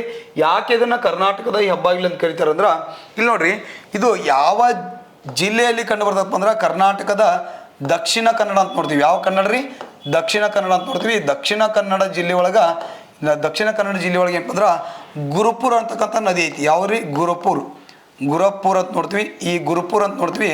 ಗುರುಪುರ ಅಥವಾ ಪಾಲ್ಗುನಿ ಅಂತೇಳಿ, ಗುರುಪುರ ಅಥವಾ ಪಾಲ್ಗುನಿ ಅಂತಕ್ಕಂಥ ಒಂದು ನದಿ ಕಂಡು ಬರ್ತದ. ಆ ಗುರುಪುರ ಅಥವಾ ಪಾಲ್ಗುನಿಯ ನದಿಯ ದಂಡೆ ಮೇಲೆ ಏನಪ್ಪ ಅಂದ್ರೆ ಈ ಒಂದು ನವಮಂಗಳೂರು ಬಂದರ ಕಂಡು ಬಂದು ಇದನ್ನು 1974 ಮೇ 4ರಂದು ಏನು ಮಾಡ್ತಾರೆ ಅಂದ್ರೆ ಭಾರತದ 9ನೆಯ ಪ್ರಧಾನ ಬಂದರ ಅಂತ ಏನು ಮಾಡ್ತಾರೆ ಅಂದ್ರೆ ಘೋಷಣೆ ಮಾಡ್ತಾರೆ. ಭಾರತದ 9ನೆಯ ಪ್ರಧಾನ ಬಂದರ ಅಂತ ಏನು ಮಾಡ್ತಾರೆ ಅಂದ್ರೆ ಘೋಷಣೆ ಮಾಡ್ತಾರೆ. ಇದನ್ನು ಕರ್ನಾಟಕದ ಹೆಬ್ಬಾಗಿಲು ಎಂದು ಏನು ಮಾಡ್ತಾರೆ ಕರೀತಾರೆ. ಅಷ್ಟೇ ಅಲ್ಲದೆ ಏನಂದ್ರೆ ಈ ಒಂದು ಬಂದರಿನ ಮೂಲಕ ಅತಿ ಹೆಚ್ಚಾಗಿ ಏನು ಮಾಡ್ತಾರೆ ಅಂದ್ರೆ ಕಾಫಿಯನ್ನು ಏನು ಮಾಡ್ತಾರೆ ಅಂದ್ರೆ ರಫ್ತು ಮಾಡ್ತಾರೆ. ಯಾವುದನ್ನು? ಕಾಫಿಯನ್ನು ರಫ್ತು ಮಾಡೋದ್ರಿಂದ ಭಾರತದ ಕಾಫಿಯ ಬಂದರು ಎಂದು ಯಾವುದನ್ನು ಕರೀತಾರಪ್ಪ ಅಂದ್ರೆ ನವಮಂಗಳೂರು ಬಂದರವನ್ನು ಭಾರತದ ಕಾಫಿಯ ಬಂದರು ಅಂತ ಏನು ಮಾಡ್ತಾರೆ ಅಂದ್ರೆ ಕರೀತಾರೆ. ಇನ್ನು ನೋಡ್ರಿ, ಇಷ್ಟು ಗೊತ್ತಿರಬೇಕು. ಇದಕ್ಕೆ ಸರಿಯಾದ ಆನ್ಸರ್ ಯಾವುದ್ರಿ? ನವಮಂಗಳೂರು ಬಂದರು. ಇನ್ನು ಕಾರವಾರ ಬಂದರು ಅಂತ ಕರ್ನಾಟಕದ ಅತ್ಯಂತ ಸುಂದರವಾದ ಬಂದರು ಮತ್ತು ಸರ್ವ ಋತು ಬಂದರು ಯಾವಪ್ಪ ಅಂದ್ರೆ ಕಾರವಾರ ಬಂದರು. ಇದೇ ಕಾರವಾರ ಬಂದರನ್ನ ರವೀಂದ್ರನಾಥ್ ಟ್ಯಾಗೋರ್ ಬಂದರು ಅಂತ ಏನು ಮಾಡ್ತಾರೆ ಕರೀತಾರೆ. ಈ ಕಾರವಾರ ಬಂದರದ ಸಮೀಪದಲ್ಲಿ INS ಕದಂಬ ಅಥವಾ ಸಿಬರ್ಡ್ ನೌಕಾನೆಲೆ ಇರುವುದನ್ನು ಏನು ಮಾಡ್ತೀವಿ ಅಂದ್ರೆ ನಾವಿಲ್ಲಿ ನೋಡ್ತೀವಿ. ಸಿಬರ್ಡ್ ನೌಕಾನೆಲೆ ಅಥವಾ INS ಕದಂಬ ಒಂದು ನೌಕಾನೆಲೆ ಎಲ್ಲಿ ಕಂಡು ಬರ್ತದೆ? ಕಾರವಾರದ ಬಳಿ ಕಂಡು ಬರ್ತದ. ನೆಕ್ಸ್ಟ್ ಹೊನ್ನಾವರ ಅಂತ ನೋಡ್ತೀವಿ. ಇದು ಉತ್ತರ ಕನ್ನಡ ಜಿಲ್ಲೆಯಲ್ಲಿ ಕಂಡು ಬರ್ತಕ್ಕಂಥ ಒಂದು ಬಂದರು, ಚಿಕ್ಕ ಬಂದರು ಅಂತ ನೋಡ್ತೀವಿ. ಹೊನ್ನಾವರ ಬಂದರು ಯಾವ ನದಿಯ ದಂಡೆ ಮೇಲೆ ಕಂಡು ಬರ್ತದೆ ಅಂದ್ರೆ ಶರಾವತಿ ನದಿಯ ದಂಡೆ ಮೇಲೆ ಅಂತಂದ್ರೆ ಕಂಡು ಬರುವ ನೋಡ್ತೀವಿ. ಇನ್ನು ಬೇಲಿಕೇರಿ ಬಂದರು. ಈ ಬೇಲಿಕೇರಿ ಬಂದರು ಸಹ ಏನಪ್ಪ ಅಂದ್ರೆ ಉತ್ತರ ಕನ್ನಡ ಜಿಲ್ಲೆ. ಯಾವ ಕನ್ನಡ ರೀ? ಉತ್ತರ ಕನ್ನಡ ನೋಡ್ತೀವಿ. ಉತ್ತರ ಕನ್ನಡ ಜಿಲ್ಲೆಯಲ್ಲಿ ಕಂಡು ಬರ್ತಕ್ಕಂಥ ಬಂದರು ಬೇಲಿಕೇರಿ ಬಂದರು. ಇದು ಯಾವ ನದಿಯ ದಂಡೆ ಮೇಲೆ ಐತಿ ಕೇಳಿದಾನ ಲಾಸ್ಟ್ ಟೈಮ್? ಬಿಂಗಿ. ಯಾವ ನದಿ ರೀ? ಬಿಂಗಿ ನದಿಯ ದಂಡೆ ಮೇಲೆ ಏನಪ್ಪ ಅಂದ್ರೆ ಬೇಲಿಕೇರಿ ಬಂದರು ಕಂಡು ಬಂದು ಕರ್ನಾಟಕದಲ್ಲಿ ಏನ್ರಿ ಸಾಗರಮಾಲಾ ಯೋಜನೆಗೆ ಒಳಪಟ್ಟ ಸಾಗರಮಾಲಾ ಯೋಜನೆ ಅಂತ ನೋಡ್ತೀವಿ. 2015 ಸಾಗರಮಾಲಾ ಅಂತಕ್ಕಂಥ ಒಂದು ಯೋಜನೆಯನ್ನು ಜಾರಿಗೆ ತೊಗೊಂಬರ್ತಾರೆ ರೀ. ಆ ಸಾಗರಮಾಲಾ ಯೋಜನೆಗೆ ಒಳಪಟ್ಟ ಕರ್ನಾಟಕದ ಏಕೈಕ ಬಂದರು ಯಾವಪ್ಪ ಅಂದ್ರೆ ಬೇಲಿಕೇರಿ ಬಂದರು. ಒಟ್ಟು ನಮ್ಮ ಭಾರತದಲ್ಲಿ ಏನಪ್ಪ ಅಂದ್ರೆ ಸಾಗರಮಾಲಾ ಯೋಜನೆಗೆ ಒಳಪಟ್ಟ 6 ಬಂದರಗಳದಾವು. ಎಷ್ಟು ಬಂದರ ಅದಾವ ರೀ? 6 ಬಂದರದ. ಆ 6 ಬಂದರದೊಳಗೆ ನಮ್ಮ ಕರ್ನಾಟಕದಲ್ಲಿ ಏನಪ್ಪ ಅಂದ್ರೆ ಒಂದು ಬಂದರು ಬೇಲಿಕೇರಿ ಬಂದರು ಅಂತ ನೋಡ್ತೀವಿ. ಈ ಬೇಲಿಕೇರಿ ಬಂದರು ಕರ್ನಾಟಕದಿಂದ ಆಯ್ಕೆಯಾದ ಸಾಗರಮಾಲಾ ಯೋಜನೆಗೆ ಏಕೈಕ ಬಂದರು ಮತ್ತು ಭಾರತದಲ್ಲಿ ಅತಿ ಹೆಚ್ಚು ಕಬ್ಬಿಣವನ್ನು ರಫ್ತು ಮಾಡುವ ಬಂದರು. 50% ಏನಪ್ಪ ಅಂದ್ರೆ ಕಬ್ಬಿಣದ ಅದಿರು ಅಂತ ನೋಡ್ತೀವಿ. ಕಬ್ಬಿನ ಅದಿರನ್ನು ಅತಿ ಹೆಚ್ಚು ಯಾವುದ ಬಂದರಿನ ಮೂಲಕ ರಫ್ತು ಮಾಡಲಾಗ್ತದಪ್ಪ ಅಂದ್ರೆ ಬೇಲಿಕೇರಿ ಬಂದರ ಮೂಲಕ ಅಂತ ನೋಡ್ತೀವಿ. ಸೊ ಆ ಕಾರಣದಿಂದ ಇದು ಯಾವ ಜಿಲ್ಲೆಯಲ್ಲಿ ಕಂಡು ಬರ್ತದಪ್ಪ ಅಂದ್ರೆ ಉತ್ತರ ಕನ್ನಡ ಜಿಲ್ಲೆ. ಇವೆಲ್ಲವೂ ಏನಪ್ಪ ಅಂದ್ರೆ ಪೂರಕವಾಗಿರ್ತಕ್ಕಂಥ ಮಾಹಿತಿ ಸ್ವಲ್ಪ ಗೊತ್ತಿರಲಿ. ಓಕೆ, ನೆಕ್ಸ್ಟ್ ನೋಡ್ರಿ. ನೆಕ್ಸ್ಟ್ ಕರ್ನಾಟಕದ ಒಟ್ಟು ಕರಾವಳಿಯ ಉದ್ದ ಎಷ್ಟು ಅಂತ ಕೇಳಿದಾನೆ ನೋಡ್ರಿ. ಇಲ್ಲಿ ಕರ್ನಾಟಕದ ಒಟ್ಟು ಕರಾವಳಿ ಉದ್ದ ಅಂತ ಕೇಳಿದಾನ. ಲಾಸ್ಟ್ ಟೈಮ್ ಇದನ್ನ ಏನು ಮಾಡಿದಪ್ಪ ಅಂದ್ರೆ ಲಾಸ್ಟ್ ಟೈಮ್ 2019 ಯಾವಾಗ್ರಿ 2019 ಅಂತ ನೋಡ್ತೀವಿ. 2019ರಲ್ಲಿ ಇದನ್ನು SDA ಕ್ವಶನ್ಸ್ ಕೇಳಿದಾನ್ರಿ. ಯಾವ್ದು ಕೇಳಿದಾನ್ರಿ? SDA ಏನಪ್ಪ ಅಂದ್ರೆ ಈ ಒಂದು ಪ್ರಶ್ನೆ ಆಗಿರ್ತಕ್ಕಂಥದ್ದು. ಹಾಗಾದ್ರೆ ಇಲ್ಲಿ ನಮಗೆ ಗೊತ್ತಿರಬೇಕು ಕರ್ನಾಟಕದಲ್ಲಿ ಅತಿ ಹೆಚ್ಚು ಕರಾವಳಿಯನ್ನು ಹೊಂದಿರತಕ್ಕಂಥ ಜಿಲ್ಲೆ ಯಾವುದಂತೇಳಿ. ಹಾಗಾದ್ರೆ ಕರ್ನಾಟಕದಲ್ಲಿ ಮೊದಲು ನೋಡ್ರಿ, ಕರ್ನಾಟಕದಲ್ಲಿ ಎಷ್ಟು ಜಿಲ್ಲೆಗಳು ಕರಾವಳಿಯನ್ನು ಹೊಂದಿದಾವೆ? ಕರ್ನಾಟಕದಲ್ಲಿ 3 ಜಿಲ್ಲೆಗಳು ಏನಪ್ಪ ಅಂದ್ರೆ ಕರಾವಳಿ ಹೊಂದಿದಾವೆ. ಒಂದು ಯಾವಪ್ಪ ಅಂದ್ರೆ ಉತ್ತರ ಕನ್ನಡ ಜಿಲ್ಲೆ ಅಂತ ನೋಡ್ತೀವಿ. ಒಂದು ಯಾವ್ದ್ರಿ? ಉತ್ತರ ಕನ್ನಡ ಜಿಲ್ಲೆ. ಒಂದು ಯಾವ್ದ್ರಿ? ಉತ್ತರ ಕನ್ನಡ ಜಿಲ್ಲೆ ಏನಪ್ಪ ಅಂದ್ರೆ ಕರ್ನಾಟಕದಲ್ಲಿ ಕರಾವಳಿ ಹೊಂದೈತಿ. ಒಂದು ಉತ್ತರ ಕನ್ನಡ ಜಿಲ್ಲೆ. ಒಂದು ಯಾವ್ದ್ರಿ? ಉತ್ತರ ಕನ್ನಡ ಜಿಲ್ಲೆ. ನೆಕ್ಸ್ಟ್ ಉತ್ತರ ಕನ್ನಡ ಜಿಲ್ಲೆ ಆದ್ಮೇಲೆ ಉಡುಪಿ ಜಿಲ್ಲೆ. ನೆಕ್ಸ್ಟ್ ಇನ್ನೊಂದು ಯಾವಪ್ಪ ಅಂದ್ರೆ ದಕ್ಷಿಣ ಕನ್ನಡ ಜಿಲ್ಲೆ. ಯಾವ ಕನ್ನಡ? ಕನ್ನಡ ಅಂತ ನೋಡ್ತೀವಿ. ದಕ್ಷಿಣ ಕನ್ನಡ ಜಿಲ್ಲೆ. ಈ 3 ಜಿಲ್ಲೆಗಳು ನಮ್ಮ ಕರ್ನಾಟಕದಲ್ಲಿ ಏನಪ್ಪ ಅಂದ್ರೆ ಕರಾವಳಿ ಹೊಂದಿರತಕ್ಕಂಥ ಜಿಲ್ಲೆಗಳಂತ ನೋಡ್ತೀವಿ. ಹಾಗಾದ್ರೆ ಈ ಉತ್ತರ ಕನ್ನಡ ಜಿಲ್ಲೆ ಎಷ್ಟು ಕರಾವಳಿ ಅಂತಂದ್ರೆ 160 ಕಿಲೋಮೀಟರ್. ಎಷ್ಟು ಕಿಲೋಮೀಟ್ರ್? 160 ಕಿಲೋಮೀಟರ್ ಐತಿ. ಇನ್ನು ಉಡುಪಿ ಎಷ್ಟು ಕಿಲೋಮೀಟರ್ ಒಂದು ಕರಾವಳಿ ಹೊಂದೈತಿ ಅಂದ್ರೆ 102 ಕಿಲೋಮೀಟರ್. ಎಷ್ಟು ಕಿಲೋಮೀಟ್ರ್? 102 ಕಿಲೋಮೀಟರ್ ಏನಪ್ಪ ಅಂದ್ರೆ ಉಡುಪಿ ಏನಾಗೈತೆ ಅಂದ್ರೆ 102 ಕಿಲೋಮೀಟರ್ ಉಡುಪಿ ಕರಾವಳಿಯನ್ನು ಹಂಚಿಕೊಂಡಿದೆ. ಇನ್ನು ದಕ್ಷಿಣ ಕನ್ನಡ ಏನಪ್ಪ ಅಂದ್ರೆ 58 ಕಿಲೋಮೀಟರ್. ನೋಡ್ರಿ, ಒಂದೊಂದು ಬುಕ್ನಾಗ ಒಂದೊಂದು ಟೈಪ್ ಕೊಟ್ಟಾನ, ಏನು ಅವೇ ಅಂತಿಮಲ್ಲ. ಬಟ್ ಇಲ್ಲಿ ಏನಾಗ್ತದಪ್ಪ ಅಂದ್ರೆ ಡಾಟಾ ಇದೆ ಏನಪ್ಪ ಅಂದ್ರೆ ಇದು ಸರಿಯಾಗಿದೆ. ಹಾಗಾದ್ರೆ ಒಟ್ಟು ಎಷ್ಟು ಕಿಲೋಮೀಟರ್ ಐತಪ್ಪ ಅಂದ್ರೆ 320 ಕಿಲೋಮೀಟರ್ ಇವೆಲ್ಲವ. ಹಾಗಾದ್ರೆ ಈ 160 ಕಿಲೋಮೀಟರ್ 102 58 ಕೂಡಿಸಿದ್ರೆ ಎಷ್ಟು ಬರ್ತದ್ರಿ? ಇಲ್ಲಿ 320 ಕಿಲೋಮೀಟರ್ ಬರ್ತದೆ. ಸೊ ಆ ಕಾರಣದಿಂದ ಕರ್ನಾಟಕದಲ್ಲಿ ಏನಪ್ಪ ಅಂದ್ರೆ ಕರ್ನಾಟಕದ ಒಟ್ಟು ಕರಾವಳಿ ಉದ್ದ ಎಷ್ಟು ಅಂತ 320 ಕಿಲೋಮೀಟರ್ ಇರುವುದನ್ನು ನಾವಿಲ್ಲಿ ನೋಡ್ತೀವಿ. ಇದಕ್ಕೆ ಸರಿಯಾದ ಆನ್ಸರ್ 320 ಕಿಲೋಮೀಟರ್. ಹಾಗಾದ್ರೆ ಕರ್ನಾಟಕದಲ್ಲಿ ಕರಾವಳಿ ಹೊಂದಿರತಕ್ಕಂಥ ಜಿಲ್ಲೆಗಳು ಎಷ್ಟು ಅದಾವಪ್ಪ ಅಂದ್ರೆ 3 ಜಿಲ್ಲೆಗಳದಾವ. ಇಲ್ಲಿ ಗೊತ್ತಿರಲಿ, ಈ ಉತ್ತರ ಕನ್ನಡ ಮತ್ತು ದಕ್ಷಿಣ ಕನ್ನಡ ಎರಡೂ ಏನಪ್ಪ ಅಂದ್ರೆ ಭೂಗಡಿ ಮತ್ತು ಜಲಗಡಿ ಹಂಚಿಕೊಂಡಿರ್ತಕ್ಕಂಥ ಜಿಲ್ಲೆಗಳಂತ ಕರೆದ್ರೆ, ಇನ್ನು ಕೇವಲ ಜಲಗಡಿ ಹಂಚಿಕೊಂಡಿರ್ತಕ್ಕಂಥ ಕರ್ನಾಟಕದ ಜಿಲ್ಲೆ ಯಾವುದಪ್ಪ ಅಂತಂದ್ರೆ ಉಡುಪಿ ಅಂತೇಳಿ ನಮಗಿಲ್ಲೇ ಗೊತ್ತಿರಬೇಕು. ಹಾಗಾದ್ರೆ ಕರ್ನಾಟಕದಲ್ಲಿ ಅತಿ ಉದ್ದದ ಕರಾವಳಿ ಹೊಂದಿರತಕ್ಕಂಥ ಜಿಲ್ಲೆ ಯಾವಪ್ಪ ಅಂದ್ರೆ ಉತ್ತರ ಕನ್ನಡ. ಕರ್ನಾಟಕದಲ್ಲಿ ಅತಿ ಉದ್ದದ ಕರಾವಳಿ ಹೊಂದಿರತಕ್ಕಂಥ ಜಿಲ್ಲೆ ಯಾವುದ್ರಲ್ಲಿ? ಉತ್ತರ ಕನ್ನಡ. ಭಾರತದಲ್ಲಿ ಅತಿ ಹೆಚ್ಚು ಉದ್ದದ ಕರಾವಳಿ ಹೊಂದಿರತಕ್ಕಂಥ ಜಿಲ್ಲೆ ಯಾವಪ್ಪ ಅಂದ್ರೆ ಗುಜರಾತ್. ಭಾರತದೊಳಗೆ ಯಾವುದ್ರಿ? ಗುಜರಾತ್. ಆದ್ರೆ ಕರ್ನಾಟಕದಲ್ಲಿ 1600 ಕಿಲೋಮೀಟರ್ ಐತ್ರಿ. ಎಷ್ಟು ಕಿಲೋಮೀಟರ್ ರೀ? 1600 ಕಿಲೋಮೀಟರ್. ಗುಜರಾತ ಅತಿ ಹೆಚ್ಚು. ನಮ್ಮ ಕರ್ನಾಟಕದಲ್ಲಿ ಏನಪ್ಪ ಅಂದ್ರೆ ಉತ್ತರ ಕನ್ನಡ ಜಿಲ್ಲೆ ಅಂತ ನೋಡ್ತೀವಿ. ಹಾಗಾದ್ರೆ ಕರ್ನಾಟಕದ ಕರಾವಳಿಯನ್ನು ಏನೆಂದು ಕರೆಯುತ್ತಾರೆ ಅಂತ ಕೇಳಿದಂದ್ರೆ ಕರ್ನಾಟಕದ ಕರಾವಳಿಯನ್ನು ಕೆನರಾ ಕರಾವಳಿ ಅಂತ ಕರೀತಾರೆ. ಯಾವ ಕರಾವಳಿ? ಕೆನರಾ ಕರಾವಳಿ ಅಂತ ಕರೀತಾರೆ. ಅಷ್ಟೇ ಅಲ್ಲದೆ ಏನಪ್ಪ ಅಂದ್ರೆ ಕರ್ನಾಟಕದ ಕರಾವಳಿಯನ್ನು ಮ್ಯಾಕರಲ್ ಕರಾವಳಿ ಎಂದು ಸಹ ಕರೆಯುತ್ತಾರೆ. ಕನ್ನಡ ತೀರನು ಅಂತ ಏನು ಮಾಡ್ತಾರೆ? ಕರೀತಾರೆ. ಕನ್ನಡ ತೀರನು ಅಂತ ಏನು ಮಾಡ್ತಾರೆ ಅಂದ್ರೆ ಕರೀತಾರೆ. ಕನ್ನಡ ತೀರ ಅಂತ ಕರೀತಾರೆ. ಕೆನರಾ ತೀರ ಅಥವಾ ಮ್ಯಾಕ್ರಲ್ ಕರಾವಳಿ ಅಂತ ಏನು ಮಾಡ್ತೀವಿ ಅಂದ್ರೆ ನಾವು ಇಲ್ಲಿ ಕರಿತೀವಿ. ಸರ್, ಯಾಕೆ ನಮ್ಮ ಕರ್ನಾಟಕದ ಕರಾವಳಿಯನ್ನು ಮ್ಯಾಕ್ರಲ್ ಕರಾವಳಿ ಅಂತ ಕರಿತಾರೆ ಅಂದ್ರೆ ನಮ್ಮ ಕರ್ನಾಟಕ ಕರಾವಳಿ ಭಾಗದಲ್ಲಿ ಅತಿ ಹೆಚ್ಚು ಏನಾಗ್ತಾವಪ್ಪ ಅಂದ್ರೆ ಮ್ಯಾಕ್ರಲ್ ತಳಿಯ ಮೀನುಗಳು ಅಥವಾ ಬಂಗಡೆ ಅಂತಲೂ ಕರಿತೀವಿ. ಅದಕ್ಕೆ ಏನು ಕರಿತೀವಿ ರೀ? ಬಂಗಡೆ ಅಥವಾ ಇನ್ನೊಂದು ಮ್ಯಾಕ್ರಲ್ ಅಂತ ಕರಿತೀವಿ. ಆ ಮ್ಯಾಕ್ರಲ್ ತಳಿಯ ಮೀನುಗಳು ಅತಿ ಹೆಚ್ಚಾಗಿ ಕಂಡು ಬರೋದರಿಂದ ನಮ್ಮ ಕರ್ನಾಟಕದ ಕರಾವಳಿಯನ್ನು ಮ್ಯಾಕ್ರಲ್ ಕರಾವಳಿ ಎಂದು ಕರಿತಕ್ಕಂಥದ್ದು ಸಹ ಏನು ಮಾಡ್ತೀವಿ ಅಂದ್ರೆ ನೋಡ್ತೀವಿ. ಇದೇ ಕರ್ನಾಟಕದ ಕರಾವಳಿ ಉದ್ದಕ್ಕೂ ಅನೇಕ ಬಂದರುಗಳದಾವ್ರಿ, ಬೀಚ್ಗಳು ಕಂಡು ಬರ್ತಾವ, ದ್ವೀಪಗಳು ಕಂಡು ಬರ್ತಕ್ಕಂಥದ್ದನ್ನು ಸಹ ಏನು ಮಾಡ್ತೀವಿ ಅಂದ್ರೆ ನೋಡ್ತೀವಿ. ಅವುಗಳನ್ನ ಏನಪ್ಪ ಅಂದ್ರೆ ಮುಂದಿನ ತರಗತಿ ಬಂದಾಗ ಏನಪ್ಪ ಅಂದ್ರೆ ಚರ್ಚೆಯನ್ನು ಮಾಡ್ಕೊಂಡು ತಗೋಣ. ಬಟ್ ಈ ಕ್ವಶನ್ಗೆ ಸಂಬಂಧಪಟ್ಟಂಗೆ ಪೂರಕವಾಗಿರ್ತಕ್ಕಂಥ ಮಾಹಿತಿ ಜೊತೆಗೆ ಏನಪ್ಪ ಅಂತಂದ್ರೆ ಇದು ಸರಿಯಾಗಿ ನಿಮ್ಗೆ ಗೊತ್ತಿರಬೇಕು. ಆಪ್ಷನ್ಸ್ ಎ ಇದಕ್ಕೆ ಸರಿಯಾದ ಆನ್ಸರ್. ಓಕೆ, ನೆಕ್ಸ್ಟ್ ನೋಡ್ರಿ. ನೆಕ್ಸ್ಟ್ ಓಕೆ, ಇಲ್ಲಿವರೆಗೆ ಏನಪ್ಪ ಅಂದ್ರೆ ನಾವು ಕರ್ನಾಟಕ ಜಿಯೋಗ್ರಫಿಗೆ ಸಂಬಂಧಪಟ್ಟದಾಗೆ ಸುಮಾರು ಕ್ವಶನ್ಸ್ಗಳನ್ನ ಏನಪ್ಪ ಅಂದ್ರೆ ಚರ್ಚೆನ ಮಾಡಿದ್ವಿ. ನೋಡ್ರಿ ಇಲ್ಲಿ ಇದು ಮೇ ಬಿ ಒಂದು 45-50 ನಿಮಿಷ ಕ್ಲಾಸ್ ಆಗಿರ್ಬೋದು. ಬಟ್ ಕ್ವಶನ್ಸ್ ನಮ್ಗೆ ನೋಡಲಿಕ್ಕೆ ಕಡಿಮೆ ಇರ್ಬೋದು. ಬಟ್ ಪೂರಕವಾದ ಅಂಶಗಳನ್ನ ಏನು ಚರ್ಚೆ ಮಾಡಿದ್ವಿ ಸುಮಾರು ಒಂದು 50ರಿಂದ ಏನಪ್ಪ ಅಂದ್ರೆ ಒಂದು 100 ಕ್ವಶನ್ಸ್ಗಳು ಏನಪ್ಪ ಅಂದ್ರೆ ಇದಕ್ಕೆ ಆನ್ಸರ್ಸ್ ಇರ್ತಾವ. ಸೊ ಆ ಕಾರಣದಿಂದ ಎಲ್ಲರೂ ಏನಪ್ಪ ಅಂದ್ರೆ ಸರಿಯಾಗಿ ಇದನ್ನು ನೋಡಿ ಮತ್ತು ನೋಟ್ ಮಾಡಿಕೊಡಿ. ನಿಮಗೆ ಲೈಕ್ ಆದ್ರೆ ಒಂದು ಲೈಕ್ ಮಾಡಬೇಕು, ನಿಮ್ಮ ಸ್ನೇಹಿತರಿಗೂ ಸಹ ಏನಪ್ಪ ಅಂದ್ರೆ ಶೇರ್ ಮಾಡಿ ಅಂತ ಹೇಳ್ತಾ ಇವತ್ತಿನ ಒಂದು ತರಗತಿಯನ್ನು ಮುಗಿಸೋಣ್ರಿ.